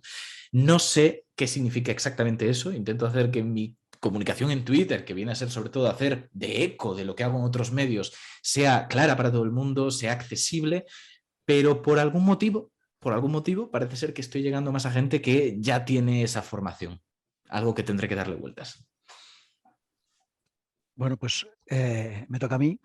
La audiencia de la radio es mayoritariamente una audiencia mayor, de personas ya con cierta edad. Es verdad que los podcasts, el perfil de la gente que se descarga un podcast es de gente más joven, pero a mí hay una cosa que me encanta y es cuando te encuentras con un profesor y dice que utiliza la grabación del programa para sus clases. Y eso es fantástico. Y bueno, pues hace poco bueno, tuve ocasión de participar en una charla, en un curso de neurociencia, precisamente un máster de neurociencia que se hace en la Autónoma de Madrid, y se acercó una de las alumnas, que tendría pues 25, 26 años, y bueno, pues para decirme que escuchaba el programa desde siendo, pues no sé si en eso o en bachiller, y que buena parte de la decisión que tomó fue motivada por el programa que escuchaba y, entre otras cosas, porque era su profesor, ¿no? El que le ponía los programas y tal. Y entonces me consta que son bastantes profesores los que utilizan el programa. Algunos son profesores universitarios, otros son profesores de instituto. Y bueno, pues es verdad que a lo mejor la audiencia primera en muchas ocasiones en personas mayores con un determinado perfil, pero luego acaba ese programa siendo escuchado por gente pues bastante joven, y encima pues es una audiencia muy dirigida, ¿no? Porque son programas que se emplean para motivar o para fomentar vocaciones, con lo cual pues la satisfacción os podéis imaginar, ¿no? El que te digan esto. Yo os quería preguntar, porque yo soy un gran consumidor de divulgación producida en inglés y otros países también en francés, y pues sí que noto cómo cambia la divulgación de un país hacia otro, ¿no? Entonces, cuando afrontáis a realizar una pieza de divulgación, ¿qué nivel técnico asumís de vuestra audiencia? ¿Intentáis hacerlo más complejo? ¿Cómo creéis que a lo mejor en España tiene... ¿Qué características tiene a nivel técnico la audiencia española? Depende del formato. Perdón, Claro, perdón. no, perdona. No, iba a decir yo, iba a decir lo mismo que ibas a decir tú, imagino. Depende del medio y depende del formato. En un medio como la radio, que está dirigido a un público muy, muy, muy, muy general, que te puedes estar escuchando desde la persona que va a trabajar en el coche bueno, pues a otra persona que puede estar en su casa con la radio puesta de fondo como mera compañía, etcétera, etcétera. O sea, tienes que hacerlo, bueno, pues tratar de llegar a la mayor cantidad de personas posibles. Pero también es verdad, y yo esto lo he comentado con muchos de mis colaboradores en el programa o con científicos con los que hablo, no porque nos dirijamos a un público general tenemos que bajar el nivel hasta cierto punto, es decir, una cosa es divulgar y otra cosa es vulgarizar, y tampoco tenemos que renunciar a determinada terminología. Me explico, cuando empezó la crisis económica en el año 2008, la gente no tenía ni idea de lo que eran los tipos de interés, la prima de riesgo, etcétera, etcétera. Y bueno, pues al final, después de estar todos los días informando, hablando de temas económicos, etcétera, etcétera, hay determinados conceptos que entraron a formar parte de la mayoría de las personas. Yo creo que no tenemos que renunciar, tenemos que traducir, tenemos que ser capaces de explicar esos conceptos que se utilizan en la ciencia o esos proyectos que se llevan a cabo, pero sin renunciar a utilizar determinada terminología y, por supuesto, sin bajar el nivel hasta unos límites que serían, yo creo que irrespetuosos con el propio oyente y con el científico. Yo iba a ir por aquí, voy a poner dos ejemplos extremos dentro de mi propia labor divulgativa, porque tengo que adecuarme, ¿no? Y antes de eso, voy a hacer una alusión a lo que habéis comentado de cómo se divulga en otros lugares. Jesús Zamora Bonilla, decano de la Facultad de Filosofía de la UNED, dijo hace tiempo por Twitter que echaba en falta alta divulgación en nuestro país, en cuanto a divulgación dirigida a personas que ya tienen una formación básica y que entiendan esto, pero que no saben de ese campo en concreto, ¿no? Que no tengas que explicar desde el principio qué es un electrón para lanzarte a hablar de el patrón de interferencias, por ejemplo, ¿vale? Que tengas ya una base sobre la que construir. Esto, en cierto modo, aunque es verdad que aquí ocurre menos en España, no es que no ocurra nada. El caso más extremo, en el cual he tenido la suerte de poder divulgar sin controlar demasiado la terminología que uso, eso es, estimulando que la gente busque, que la gente escuche, que se quede con el concepto, es en Coffee Break. Coffee Break es el podcast de ciencia posiblemente más escuchado de habla hispana. Es una barbaridad la cantidad de seguidores que tienen, en parte por el tiempo que llevan y por la regularidad. Todas las semanas están. Es muy largo y es muy técnico en algunos momentos. Entre otras cosas porque tiene al fantástico Francis Villatoro, que es uno de estos divulgadores de altísimo nivel de tecnicidad en cuanto a cómo comentan las cosas, pero que si te esfuerzas, si le prestas atención y buscas un par de cosas, la realidad es que está divulgando, porque está bajando ese conocimiento a un nivel inferior, aunque tal vez no sea el que tú tienes más por la mano. ¿Qué permite de esta manera? Contar las cosas más cercanas a como realmente son, dejarse menos por el camino. Está bien, ¿no? La gente va escalando, va adaptándose, pero no puedo divulgar así siempre. En el programa de Ortega, los domingos, yo tengo entre 5 y 10 minutos. Es muy poquito tiempo. Y es un no diálogo ya, porque son 3 personas las que estamos hablando allí. Y tengo que competir con que posiblemente venga de haber estado hablando, pues no sé, Javier Coronas, y vayamos enseguida a hablar con otro gran famoso humorista, porque es que es lo que tiene allí, ¿no? Tenemos que llamar la atención y rápido, que se queden con 4 conceptos sencillos. Si puedes meter alguna broma natural, la metes. Es una divulgación totalmente distinta, ¿no? Entonces, tal vez es verdad que aquí falte el quitarse esos grilletes en algunos momentos que nos dan miedo y nos obligan a explicar todo desde el principio, para tener unos lugares seguros donde poder hacer alta divulgación, en este aspecto que estoy diciendo de no partir desde la base necesariamente, sino asumir que ya hay cierta parte construida. Creo que es importante que haya esta variedad porque la gente que se acerque a la ciencia va a hacerlo por etapas. Voy a poner el ejemplo de cuando yo me acerqué a la filosofía, porque era muy distinto. Yo me acerqué a través de curiosidades pequeñas, de algún vídeo de YouTube, de la fonda de la filosofía, de cosas por el estilo que me llamaban la atención, pero eran tremendamente simplistas. Y libros como los de Paul Strathern, que son pues, casi para calzar una mesa, o sea, son muy, muy, muy sencillitos. De ahí salté al trabajo que hacía con Historia de la Filosofía Occidental Bertrand Russell, que ya es un poquito más complejo. Pasé al Coplestone, que era casi un libro de texto, sino un libro de texto propiamente, y de ahí he llegado a la carrera, que me la estoy tomando como si fuera también divulgación, porque en cierto modo me cuenta cosas que yo no conozco, que tengo que entender, que tiene que acercarme. Yo he vivido esa escalera de complejidades que tienen que vivir en comunión, ¿no? Y creo que tenemos también que intentar ofrecerlas, buscar esos lugares para que haya pluralidad de complejidades. Bueno, yo en mi caso es que para mí la divulgación que yo hago tiene un objetivo muy claro, que es llegar a un público que en un primer momento no siente curiosidad por la historia, que no le gusta la historia, que ha tenido malas experiencias a lo mejor en la educación secundaria o en bachillerato, y redescubrir la historia a esas personas. Entonces sí que es verdad que yo desde que empecé, porque empecé por y para mis alumnos, o sea, esto no era un proyecto a gran escala, era solo para ellos, yo sí que tenía que bajar un poco el nivel, pero un poco el nivel yo creo que más a la hora de expresarme, porque puedo utilizar cierta terminología, pero alumnos de 13 años no la van a entender. Entonces, bueno, sí que he ido ampliando ese campo de actuación, porque es verdad que llego a más gente, pero sigo teniendo el mismo objetivo y creo que para cumplirlo necesito ser un poco más simple a la hora de divulgar. No quiere decir que en otro campo que no sean las redes sociales yo pueda subir muchísimo el nivel todo lo que quiera, porque puedo participar en un artículo de investigación o en un congreso y ahí entonces llegaré al nivel que yo creo que puedo llegar, que es mucho más alto que el de mis redes sociales.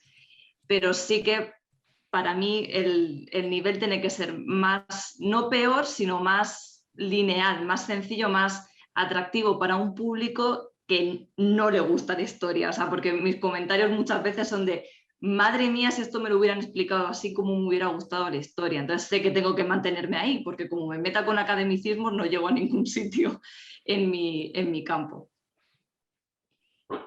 Bueno, yo en mi caso, si escuchase a mi perro ladrar, es que lo tengo aquí, porque si no, me hace compañía y yo a él.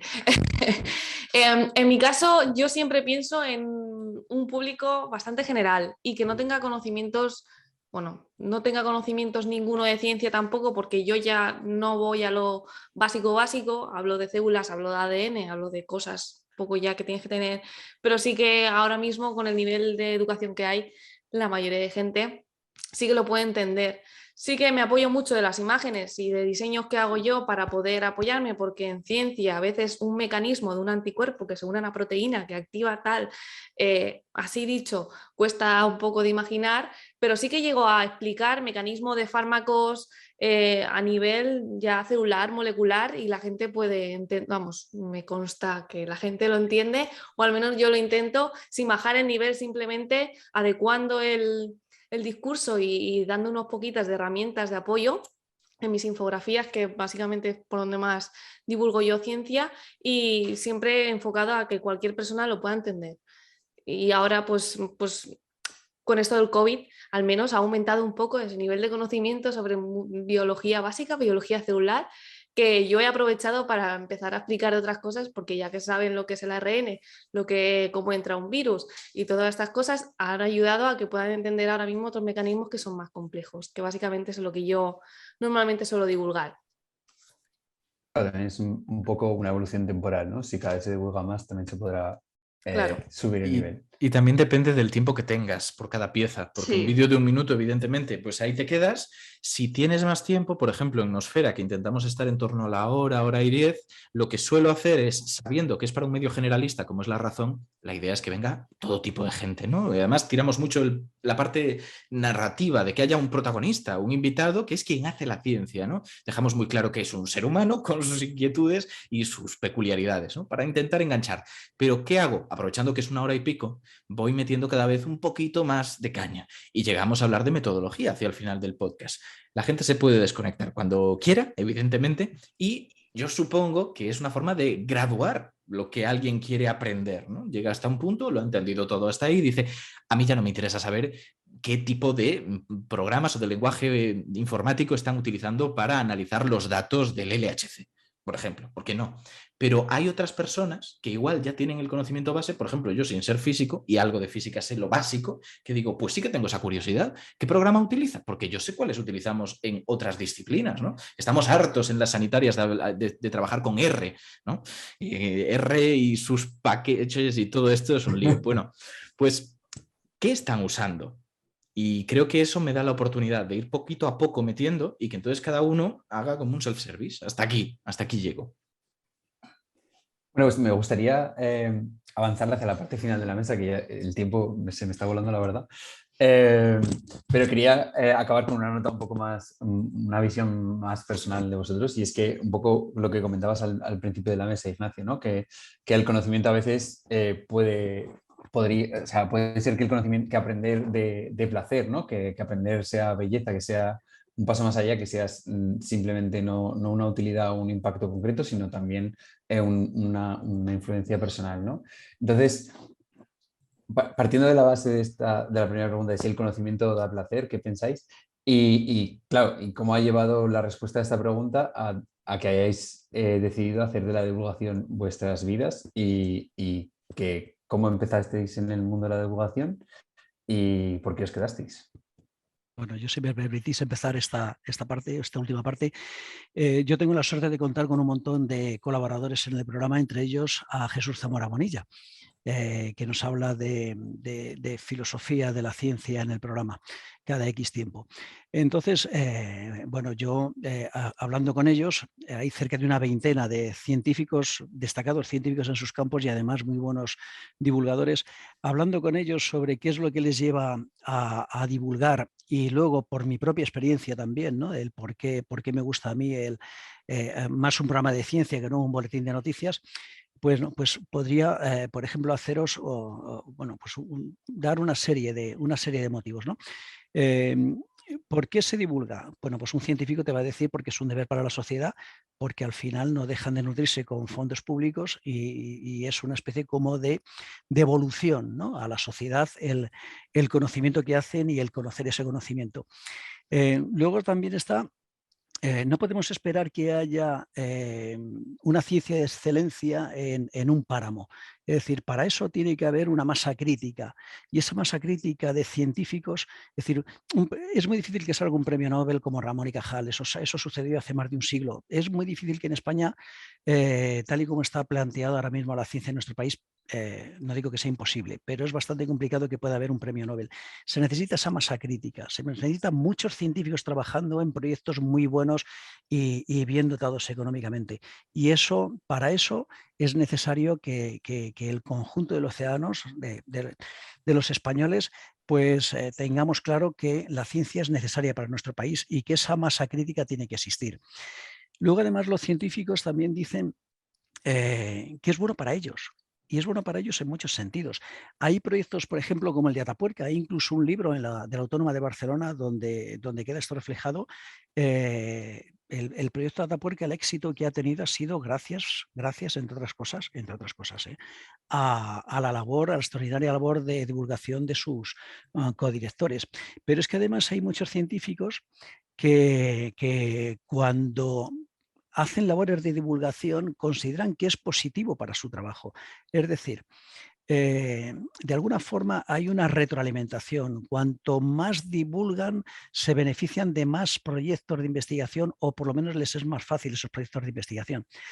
Pero también sucede que hay gente que se dedica a la divulgación, científicos que se dedican a la divulgación y que como divulgadores coinciden con otros colegas en esos actos y a raíz de ese conocimiento surgen proyectos de investigación. Me explico. Os voy a poner dos casos que yo creo que son conocidos para la mayoría de los que estamos aquí presentes. José Miguel Mulet, que es un investigador de la Politécnica de Valencia y es un gran divulgador, tiene un montón de libros escritos, además de un blog, etcétera, etcétera. Bueno, pues en un acto de divulgación coincidió con Martínez Nicolás, que también me imagino que lo conoceréis, de la Universidad de Murcia, catedrático y tal. Se conocieron no como científicos, sino como divulgadores. Entonces le dijeron, coño, ¿por qué no colaboramos? Si hay líneas de investigación que pueden confluir entre lo que tú haces en la Universidad de Valencia y lo que yo hago en la Universidad de Murcia. y hace apenas un mes han publicado varios artículos muy interesantes en revistas prestigiosas, pues hablando de adaptación de plantas a climas extremos, sequía, etcétera, etcétera. O sea, que los científicos pueden llegar pueden acabar colaborando como científicos, conociéndose a través de en este caso, de actividades de divulgación. Continúo. Hay gente, yo tengo colaboradores que les han llamado para dar charlas, algunos en Noruega, otros en Suiza, etcétera, etcétera, porque los han escuchado en mi programa. Y entonces los han invitado precisamente, fíjate, por salir en un espacio de radio, pues al final resulta que han conseguido, bueno, pues que alguien por ahí se interesara por ellos. Recuerdo también una persona a la que entrevisté, creo que era de uno de los institutos madrileños de un INDEA aquí. Tal. El caso es que este hombre estuvo hablando de su proyecto y le llamaron de una empresa para tratar de llegar a una colaboración entre ese grupo público de investigación. Bueno, luego también es necesario divulgar porque el Plan Nacional de I+D+I, por ejemplo, o los programas europeos como el Horizonte 2020, ya prácticamente te viene la imposición de que si te llevas ese dinero, ese proyecto, o una de tus obligaciones es divulgar y dar a conocer lo que estás haciendo. Eso también es importante para los científicos. Y bueno, por seguir poniendo ejemplos, hay mucha gente que se divierte. Es decir, ahora hay muchísimas acciones de divulgación, la Noche de los Investigadores, el 11, el Día de la Mujer y la Niña en la Ciencia, que va a ser la semana que viene, por ejemplo, el Pinus Science, las Semanas de la Ciencia y la Innovación, etcétera, etcétera. Y hay mucha gente que se lo pasa muy bien haciéndolo. O sea, divulga porque le divierte. Luego, yo suelo poner el ejemplo, hay algunos programas, no digo que sea el mío, pero hay algunos programas que tienen audiencias de miles de personas, 80, 90, 100.000 personas o más. El programa de la tarde en la SER o de la mañana, pues pueden llegar a tener cientos de miles de personas. Entonces yo les digo a los investigadores, imaginaos, vamos a poner un programa un poquito más modesto, que tuviera 90.000 oyentes. Imaginaos una final del Barça y del Real Madrid en el Bernabéu. Y en el intermedio del encuentro, que tú salieras al centro del campo con un micrófono para contarle a todos los espectadores que están viendo el partido qué trabajo estás haciendo. Bueno, eso es fantástico, ¿no? Bueno, pues eso se consigue a través de la radio. Hay muchos programas que no solamente tienen un lleno como el Bernabéu, sino muchísimos más. Y tienes la oportunidad de decirle qué es lo que estás haciendo, ¿no? Cuáles son tus deseos, tus necesidades, etcétera, etcétera. Y bueno, pues entonces hay, bueno, y luego hay otra parte, de un tiempo ahora, hay otro aspecto que es fundamental. Y es que si históricamente la divulgación no ha sido tenida en cuenta, ahora sí, ahora está el sexenio de transferencia. Es decir, hay científicos que además de su trabajo hacen tareas de divulgación y eso les sirve a ellos, bueno, pues dentro de su carrera científica, pues para conseguir ese sexenio y conseguir ese suplemento que le va a ir en el salario, que será mucho poco, pero bueno, es el que es y se consigue gracias a esto. Y en el caso mío particular, ¿qué es lo que tiene de bueno la divulgación? Pues muy sencillo. Hoy puedo estar hablando de física cuántica, mañana puedo estar hablando del James Webb y pasado puede estar hablando de, pues yo qué sé, un ancestro del ser humano que se ha encontrado en cualquier lugar del mundo. Eso me obliga a documentarme y si me obliga a documentarme, me obliga a aprender. Y luego además me permite conocer a gente interesantísima que de otra forma no podría conocer. Entonces, me divierte, me entretengo, aprendo y me permite rodearme de personas que son fantásticas. ¿Cómo es para vosotras, Alejandra y Lucía, que manejáis más en redes sociales, este efecto estadio del que habla Manuel? Es similar, si es lo que dice. Yo con más de 60.000 seguidores en TikTok, pues puedo tener algo similar. O cuando un vídeo llega, yo qué sé, 500.000 visualizaciones, dices, Dios santo, me está escuchando gente de todas partes del mundo. Es un poco sobrecogedor al principio. Pero me quedo con una idea que ha dicho Manuel, que es la diversión. Para mí divulgar es divertido. Yo me divierto y sobre todo adquiero conocimiento. Yo me he tirado 3 años estudiando oposiciones hasta que saqué la plaza y es que mi conocimiento ha sido del tema 1 al tema 72 y punto, es que no podía estudiar nada más. Y una vez que saqué la plaza y pude dedicarme a otras cosas, aparte de la docencia, para mí ha sido pues, diversión, poder adquirir conocimiento que antes no tenía tiempo para ello. Aparte, como ha dicho también Manuel, es que toda la gente que conocemos a través de la divulgación es brutal, todas las oportunidades a mí laborales, no tengo que decirlo, en eso por lo menos mi divulgación histórica de humanidades es diferente a la científica, a mí no se me presentan oportunidades laborales, yo tengo mi trabajo estable y soy muy feliz en él, tampoco me hace falta, lo hago. Hay que preguntar a Amazon a ver si se puede solucionar. Bueno, ya lo de Amazon, bueno, una en 3 años, pero bueno, el caso es que no es algo continuo, eso es esporádico, eso puede surgir una vez. Yo me quedo con todo este tipo de actividades, ¿no? Pues mesas redondas, conocer a otros divulgadores, poder participar en otros sectores como es la radio, como es el periódico. Para mí eso es lo más importante y yo creo que la divulgación sí que es divertida también para otras personas, o sea, yo creo que la consumen por eso, porque les aporta placer, sino porque consumes divulgación. Es que hasta a un alumno de secundaria el ver un resumen de la Revolución Francesa y recordar cosas que ha dado en clase a través de ese resumen le produce placer porque tiene un examen al día siguiente y dice, me lo sé, no voy tan mal. Entonces, se basa en eso y para mí es lo más importante. Sí, produce placer y por eso la gente lo consume, es divertido y ya está. Bueno, en mi caso empezó un poco como una necesidad. En realidad yo estaba en mi laboratorio tranquilamente trabajando en mi tesis doctoral hasta que, bueno, un conjunto de cosas, la maternidad, la pandemia y más cosas, tuve que dejarlo y al final con lo de la pandemia vi una necesidad de comunicar ciencia en virología, que básicamente es de lo que más sé, y empecé a comunicar así y nació mi divulgación de la necesidad de las personas en conocer todo y emparejar un poco toda esa información que estaban recibiendo de golpe de un virus, de vacunas, ¿no? Entonces yo con mi perfil intenté emparejarles un poco todos esos conocimientos, aclarar todo esto y aprovechar esa necesidad. Bueno, aprovechar, en realidad es que yo tenía mi trabajo, yo es que lo hacía solo por decir, no os creáis esto que es un bulo o no hagáis caso a esto, ¿qué tal? Y al final descubrí que me gustaba, que lo disfrutaba, que se me daba bien, creo, y bueno, hasta ahora que me puedo dedicar a ello, me dedico solo a la divulgación. Nació siendo una necesidad de la sociedad y pues ahora la gente se ha quedado pues porque ha descubierto que la ciencia puede ser un entretenimiento que les gusta y que, como ha dicho Ale, les da placer aprender. El cerebro humano es así, o sea, normalmente nos solemos preguntar los porqués y cuando nos resuelven esa pregunta, esos porqués, pues da un mini placer cerebral que es a la gente, no a todos, pero a la gente le gusta y bueno, al final ha sido un poco un conjunto de casualidades que me han llevado hasta aquí. Soy el último, creo, y creo que va a quedar bien por un motivo, y es que el nombre que tengo en redes sociales, mi usuario, se basa precisamente en esa idea, en que a mí me genera un enorme placer entender cosas. El síndrome de Stendhal, que es el nombre completo, antes de que me dijeran, oye, que esto ya está registrado, entonces yo pusiera S de Stendhal, viene a hablar, aunque no está considerado oficialmente como una patología, de una psicosomatización de un sentimiento muy fuerte. En este caso en concreto era ante la belleza de las obras de arte. Se sabe que no existe algo tan concreto, no podemos hablar de una patología que ante la belleza en concreto produzca estas sensaciones, pero sí que ante embargarte de una emoción, sea la que sea, se manifieste físicamente, ¿no? En este caso venía de Stendhal, el escritor, que frente a la Santa Croce dijo, ostras, esto es espectacular, todo lo que implica no solo su estética, sino su historia. ¿Quién está enterrado aquí?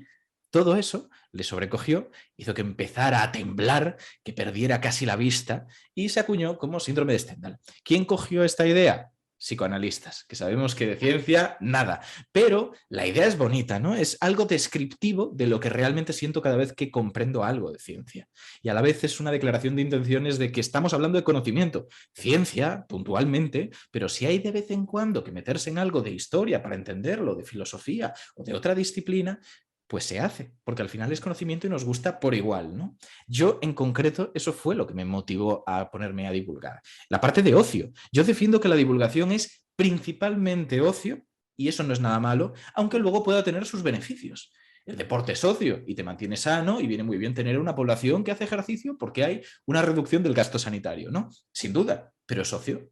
Y esto es algo parecido, en cierto modo. Como decía Ale, nadie se pone de repente TikTok porque dice, quiero repasarme los Reyes Católicos, que en cierto modo sí, ¿no? Pero dice, oye, pues voy a pasármelo bien un rato. Y si es con los Reyes Católicos, pues es con los Reyes Católicos, ¿no?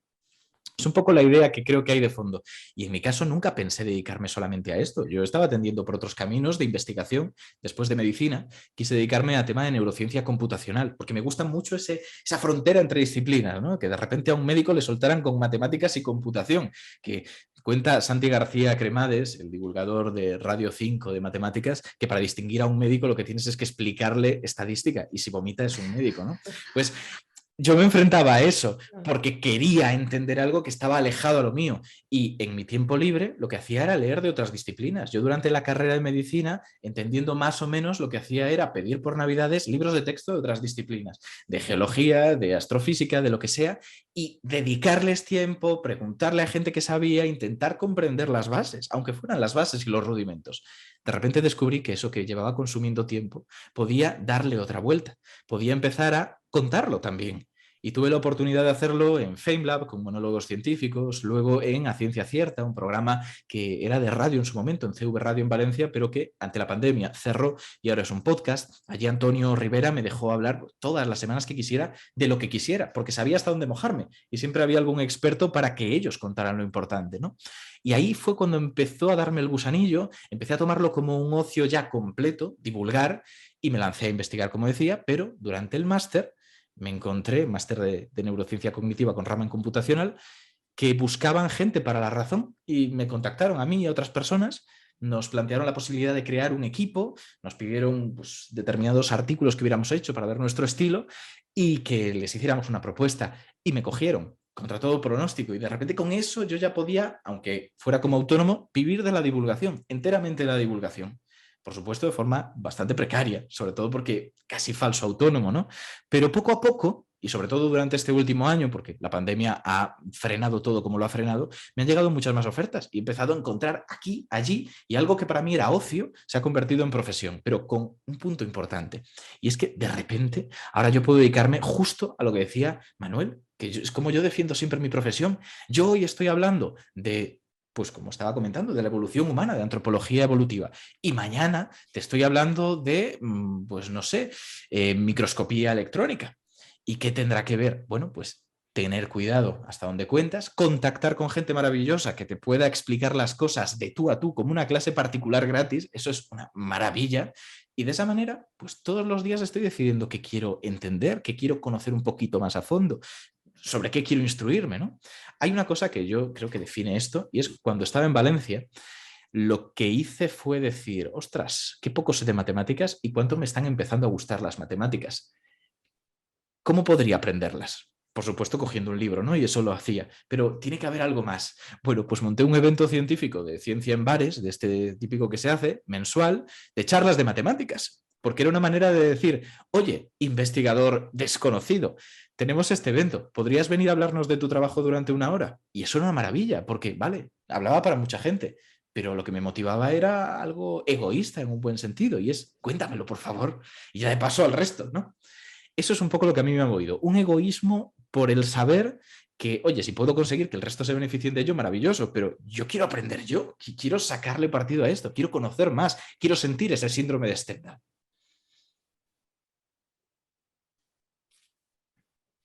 Pues muchas gracias a todos. Yo creo que este es ya casi el final de la mesa. Han ido habiendo preguntas por el chat. No sé si queréis que les echemos un vistazo, si os atrevéis a responder aquí al público. Yo veo una muy interesante. Es que creo que hay además dos personas, he ido leyendo también las preguntas, hay dos personas que tenían la misma, que es el tema de cómo organizamos las jornadas de trabajo combinando nuestro trabajo formal, en mi caso, y la divulgación, que es algo... Yo me sumo al interés por esa pregunta también. Sí, o sea, es que a mí me lo preguntan un montón y es algo que yo creo que los jóvenes divulgadores que empiezan ahora, pues les surge la curiosidad, porque siendo estudiante o recién salido del bachillerato, a lo mejor tienes más tiempo que cuando estás ya en un trabajo. Entonces es complejo combinarlo, por lo menos para mí hay semanas que se me hace verdaderamente una bola y no doy abasto con las clases, los exámenes, preparar por las tardes lo que tienes que hacer al día siguiente en clase, para ser una buena profesora, que al final es mi principal objetivo en la vida, y combinarlo con la grabación de vídeos y de la divulgación es muy complicado. Entonces, bueno, como hemos dicho antes, como es por disfrute personal y es algo que hacemos porque nos guste, porque nos divertimos con ello, pues al final no cuesta tanto y aunque estés cansado sacas esas 3 o 4 horas o 2 que necesitas dependiendo del día para grabar, pero conlleva un sacrificio y creo que en eso todos estamos de acuerdo, que al final empezar a divulgar y hacer algo de calidad pues conlleva un sacrificio como todo en esta vida. Entonces, pues yo lo que suelo hacer, si te sirve a alguien, pues a lo mejor le echo 2 tardes a la semana intensivas de muchas horas o una mañana del fin de semana y ya grabo para toda la semana. Entonces, bueno, pues me sirve para centrarme 6 o 7 horas a la semana en 1 o 2 días y ya tengo para el resto. Lo que pasa que, claro, las redes sociales también conllevan que todos los días estés activo y eso yo creo que pues Ignacio en Twitter o Lucía en Instagram me entienden, porque al final los seguidores requieren que tú todos los días tengas cierta presencia en sus vidas y eso también es complicado, porque a lo mejor un día no te apetece o tienes que hacer otras cosas o simplemente te apetece desconectar del móvil y sientes un poco ahí esa obligación de prestarles atención porque también se lo merecen, están ahí apoyándote. Entonces, bueno, lleva un sacrificio muy satisfactorio, pero lo lleva. Yo ahora no me dedico a otro trabajo, pero tengo el trabajo de ser madre, que parece que no, pero come muchísimo. Y es un bebé de 2 años. Entonces, justo toda mi tarea divulgativa ha empezado con mi bebé. Desde que nació ella, justo empezó la pandemia y justo pues empecé a divulgar. Entonces, más o menos me lo tomo como un trabajo. Yo puedo divulgar de 9 a 5, bueno, de 9 a 5 no, de 9 a 1 todos los días y ya está. Porque cuando ya estoy con ella, se acabó las redes sociales, no puedo estar con el móvil ni compartiendo historias ni haciendo cosas. Por ejemplo, estas cosas, pues me tengo que buscar a alguien que se quede con ella, ¿no? Entonces, pues va sacando tiempo, pero porque yo saco tiempo debajo de las piedras porque me gusta tanto que me podría tirar horas y horas buscando información, haciendo posts, grabando vídeos o lo que sea, que es que no me pesa ni me duele. A veces que digo, madre mía, si es que llevo un montón de horas aquí y ni me he dado cuenta. Entonces, al final, quieras o no, vas a sacar tiempo de divulgar si te gusta de verdad, porque se disfruta, al menos yo lo disfruto muchísimo y a veces pues yo al menos siento un poco de frustración de decir, jolín, quiero hacer más, pero no puedo, no me da la vida. Entonces, en esos casos que tampoco hay que desesperarse, hay que ser conscientes, hay que vivir también nuestra vida, no obsesionarse y sobre todo con lo de los seguidores, el crecimiento de la cuenta, todo esto de las redes sociales puede ser... Bueno, hubo un caso de un divulgador que tuvo que frenar un poco porque es que te puede crear adicciones reales a esto de seguidores, a me gustas, a comentarios y creerte que tu contenido no es bueno porque no tiene el alcance que tenía hace unos días y entras en un bucle un poco peligroso. Entonces, en cuanto a las redes sociales, sí que yo al menos me pongo horarios porque si no estaría todo el santo día con el móvil en la mano y pues no puedo ni debo ni quiero, vamos, que hay más vida más allá de eso. Y claro, como la divulgación me gusta tanto, pues a veces pues no tengo límites y me los tengo que poner. Yo es que trabajo enteramente en divulgación también, pero es verdad que vengo de un momento en el cual para mí esto era una afición y tenía otras cosas que me ocupaban el 100% del día. ¿Qué hacía? Me quitaba horas de dormir. Es algo que en mí es una constante, no necesito tampoco muchas, así que aprovecho, ¿no? Tengo esa carta comodín. Pero creo que es importante que dejemos claro una cosa. Si bien no nos pesa, si bien es algo que hacemos por gusto y eso es bonito, tampoco tenemos, y no digo que lo hayamos hecho nosotros, digo que se hace en general, tampoco tenemos que romantizar la precariedad, porque la realidad es que si tuviéramos unos horarios de trabajo normales, tendríamos tiempo para dedicar a los hobbies. Y en mi caso, yo estoy divulgando, sí, pero estoy divulgando en 1000 sitios. Lo que pasaba cuando hablábamos de cómo se divulga en otros países es que lo que se paga aquí por un artículo no tiene nada que ver con lo que se paga en Estados Unidos o en Inglaterra, que allí alguien cuando empieza ya le están pagando igual 200, 300 libras por un artículo del mismo que aquí pueden pagarte 60. Que hay medios que se dedican a comprar artículos de gente que no sabe dónde colocarlos por cantidades irrisorias. Que cuando a gente de otros formatos se le cuenta cuánto se está pagando por artículo, se echan las manos a la cabeza, ¿no? Si tuviéramos realmente esto más normalizado, uno podría hacer menos en lugar de lo que hacen algunos, que hay articulistas que están con 10 artículos al día, que es una salvajada o más. Claro, ¿Qué ocurre? Que la calidad cambia, que si pudiéramos hacer esto algo más estable, mejor pagado, veríamos un cambio muy grande en nuestro tiempo, en cómo lo gestionamos. La realidad es que ahora hay que intentar mantener un nivel cuando no hay el tiempo para ello. Y eso significa saber muy bien cuál es tu límite y tener muy mecanizado y hacer croquetas, que eso es importante. Si tú has preparado contenido para una cosa y tú sabes que puedes utilizar, no digo las mismas frases, pero la información que ya recabaste para para hacer un contexto del nuevo, pues igual tienes que hacerlo, porque no te queda otra. Yo, por ejemplo, ahora estoy dirigiendo la sección de ciencia de La Razón en papel y en web. Papel significa que tiene que haber una actualidad absoluta. Yo tengo que estar todos los días. Sacamos de lunes a jueves seguro, luego algunos días más y los domingos una doble página, que es una presencia bastante buena para un periódico impreso en cuestión de ciencia. Aparte en la web, con un equipo que yo estoy gestionando. Si esto lo sumamos a que también llevo el podcast de Nosfera, que no lo edito yo, pero el resto lo hago todo yo, la búsqueda de invitados, la guionización, todo, también es semanal. Le sumamos que estoy en la SER con Juan Carlos Ortega preparando otra sección semanal, que a veces me cambian 3 veces en la misma semana, con lo que preparo 3 y sale una. Luego le sumamos que estoy de director de contenidos en Amautas, que es una plataforma de vídeos de divulgación científica con un puntito de académico así intermedio entre Coursera y YouTube, una cosa así, que lleva Javier Santaolalla, por ejemplo. Estamos ya poniendo muchas cosas fijas, pero es que hay más. Hago el grado de filosofía, ¿no? Y lo estoy haciendo a tiempo completo, no estoy cogiendo asignaturas puntuales. Y el martes, tengo examen el lunes y el miércoles a todo esto, ¿eh? El martes me voy a Barcelona a dar una charla en Cosmocaixa, que voy a entrevistar a una investigadora de cuántica. Estamos hablando de que esto es lo que tengo que hacer para sobrevivir en una profesión que, si bien está bien romantizar, no hay que pasarse, no hay que ocultar que es muy precaria ahora mismo, que con una mejor remuneración estaríamos haciendo mejor contenido, más calmado y compatibilizándolo con el resto de nuestras vidas. Porque yo hago esto porque apenas tengo hobbies fuera de aprender y de leer. ¿Qué hago? Boxeo, punto, ya está. Eso y mantener una relación, que si no me quedaría solísimo.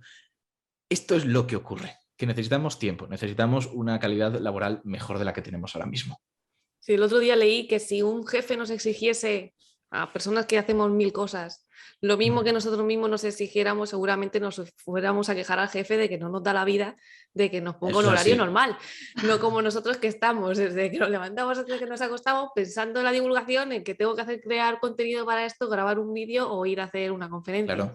Que si fuésemos por cuenta ajena, tuviésemos un jefe que nos exigiese esto, seguramente nos quejaríamos, pero como somos nosotros mismos, pues al final no nos damos cuenta y ves eso, romantizamos, pero la realidad es que estamos bastante apurados. Sí. No sé, Manuel, si te quieres añadir algo más respecto a cómo... Bueno, yo tengo la fortuna de trabajar en Radio Nacional de España.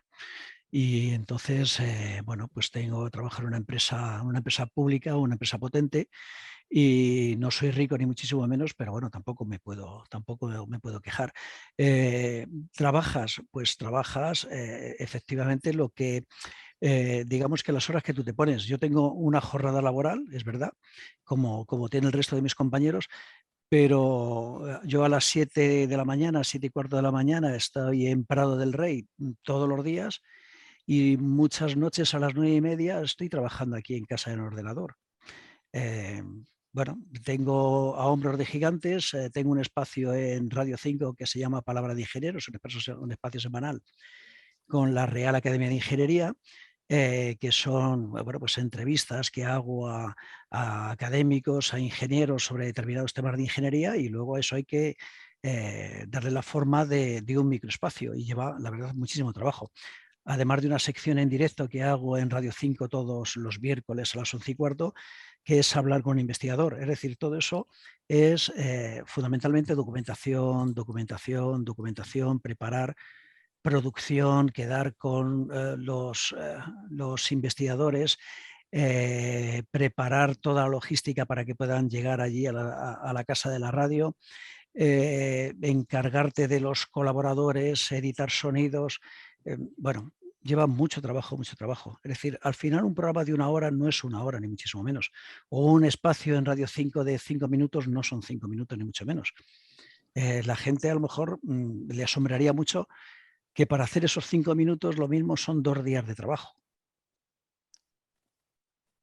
Pero bueno, no tienen por qué saberlo ni tampoco les tiene por qué importar. Ellos lo único que tienen que saber los oyentes es el producto que tú le estás ofreciendo, que sea un producto que les guste, que no les guste, o que sea bueno o riguroso, al margen del trabajo que hay detrás. Entonces, pero es así, es así. Por fortuna, pues yo no puedo hablar de precarización, gracias a Dios. Soy muy afortunado en ese aspecto. Y esperemos que siga siendo así.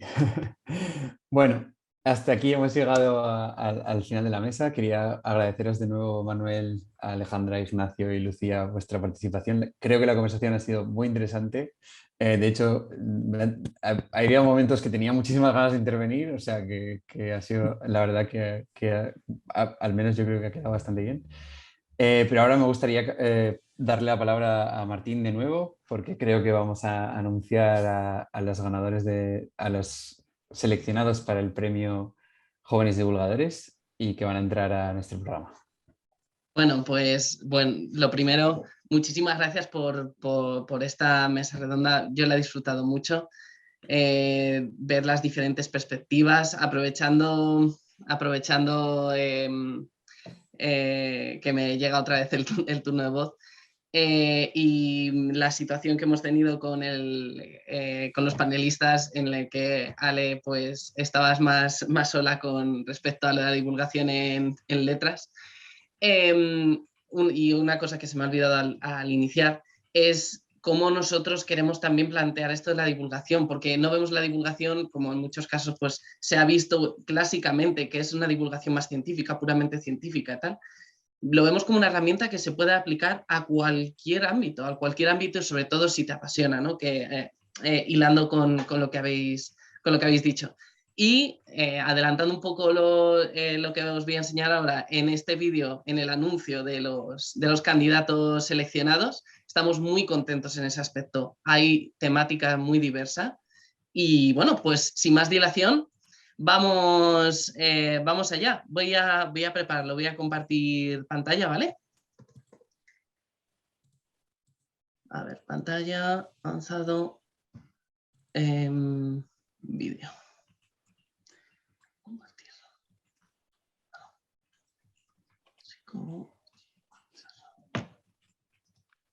Esto. Compartir sonido, aquí. Vale, fenomenal. Pues adelante. ¿Lo veis, antes de ponerlo, ¿lo veis bien? Fenomenal. Pues estos son los seleccionados. Además vamos a presentar unas pequeñas estadísticas. Gracias.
Bueno, pues eso es todo. Muchas enhorabuenas a aquellos seleccionados. De verdad ha sido genial ver vuestros vídeos, ver vuestras cartas de motivación. Tengo que comentar que el proceso de selección ha sido muy complicado, muy complicado. Estaba todo en un puño y fue muy complicado tomar la decisión. Así que muchísima enhorabuena. A aquellos que no habéis sido seleccionados, también daros mi enhorabuena por haber hecho este esfuerzo a esta edad tan temprana, por informaros y deciros que bueno, ojalá este webinar también os haya aportado, o sea un poco un premio, pero no solo eso, sino, y de nuevo haciendo mención a lo que ha dicho Manuel, es muy importante hacer contactos y para eso hemos hecho el servidor de Discord, donde os podéis relacionar, podéis seguir compartiendo lo que hacéis, podéis seguir teniendo un referente, ¿no? También de gente que ha empezado más o menos al mismo tiempo que vosotros, que os pueda dar consejos, que os pueda también enseñar futuros errores o problemas que vayáis a tener. Así que, bueno, pues muchísimas gracias. Creo que Javier García quería decir unas palabras. Te doy paso. Nada, simplemente de nuevo agradeceros a todos, enhorabuena a las personas que habéis salido elegidos. La verdad que yo he disfrutado cada minuto de estas 2 horas que se me ha pasado en un momento. Sois excelentes comunicadores. Yo también vivo mucho el reto de la divulgación. Presido una organización enorme que tiene la necesidad de divulgar lo que hace. Es muy divulgable cuando hay un nuevo elemento, cuando hay un cambio en la tabla periódica, pero también la química es muy difícil de divulgar. Lo que he hecho como presidente de la IUPAC es crear oportunidades para que cada uno de nuestros miembros se nos convierta en divulgadores. Hemos hecho Team Voices, que es una plataforma para que nuestros más de 10.000 voluntarios puedan contar en qué están trabajando, una iniciativa que ha tenido una respuesta increíble, y ahora en el Día Internacional de la Mujer y la Niña en la Ciencia estamos creando un desayuno global. El año pasado participaron 350 ciudades. La verdad que el tema de la divulgación y asegurarse que lo que uno hace llega es también un reto para las organizaciones. Creo que eso es una perspectiva también interesante. Cómo las grandes organizaciones científicas hacemos que todo lo que trabajamos, que muchas veces es desconocido, llega a los ciudadanos. Muchísimas gracias de nuevo. La verdad que en Celera estamos súper emocionados de esta nueva iniciativa que han puesto en marcha nuestros chavales. Cuando empezó Celera hace ya 7 años, estos premios consistían básicamente en una serie de vídeos, era algo muy sencillito, y ahora con este programa de educación creo que habéis dado un paso hacia adelante muy importante. De nuevo, muchas gracias porque nos habéis dedicado vuestro tiempo. A Lucía, a Ale, a Manuel, muchísimas gracias, Guillermo, ha sido espectacular y nada, estamos pendientes para seguir aprendiendo de vosotros. Un abrazo muy fuerte y nos vemos en las redes. Muchas gracias, Javier. Bueno, pues nada, como os dije al principio, haremos ahora una sala a la que invitaremos a los finalistas para contaros un poco cuáles son los siguientes pasos. Pero bueno, ya quería dar la oportunidad también para despedirse a los panelistas y así pues concluir un poquito esta reunión. De nuevo, muchísimas gracias por haber venido. Lo he disfrutado mucho y de verdad que se agradece mucho este esfuerzo que habéis hecho. No, muchísimas gracias a vosotros por la invitación y de verdad ha sido un placer compartir esta mesa. Es una pena que sea telemática, ¿sabes? A mí echo de menos, ¿no? ese contacto. Ojalá que pronto acabe ya esta pandemia que estamos padeciendo. Pero bueno, ha sido un placer haber estado con todos vosotros. Así que muchísimas gracias. La final va a ser presencial y os invitamos a todos, por si queréis y podéis venir. Será en el auditorio de la Fundación Rafael del Pino. Así que, y los finalistas tendrán que presentar proyectos de divulgación. No sé, espero que sea interesante y estáis más que invitados. Muchas gracias. Gracias a vosotros. Sí, muchas gracias por la invitación, ha sido un placer. Sí, gracias por hacernos partícipes de esto, que es una iniciativa muy guay. Muy chula. Ojalá lo hubieran creado antes, que igual... Sí, claro, para participar. Al otro Tenemos lado. nosotros 20 años. Sí, sí. Bueno, y muchísimas felicidades a los finalistas.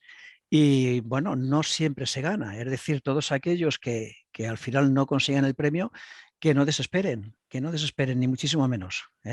Porque todos los que estamos, yo creo que aquí nos hemos presentado a premios, no nos los han dado.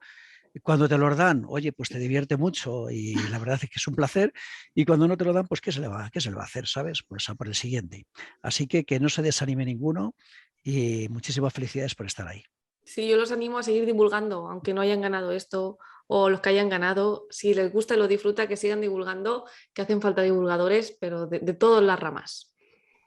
Un amigo mío dice que todos los premios son intrínsecamente injustos y estoy bastante de acuerdo con él, porque obliga a priorizar cosas que son difícilmente priorizables, ¿no? No hay una fórmula, y lo saben muy bien quienes han estado en el jurado, que permita introducir el vídeo y que pondere cada una de sus características de forma súper objetiva para tener un resultado rankeable, ¿no? Organizable en función de un ranking. Así que, oye, todo el mundo que se haya beneficiado de esto, no por el premio, sino por la experiencia, y a tope con ello, que sigan probando. Pues nada, muchísimas gracias. Voy a hacer la sala con los finalistas y al resto, muchísimas gracias por venir de nuevo y nos vemos en la próxima, ¿vale? Seguidnos por redes. Hasta luego. Adiós, buenas tardes. A los que os quedáis...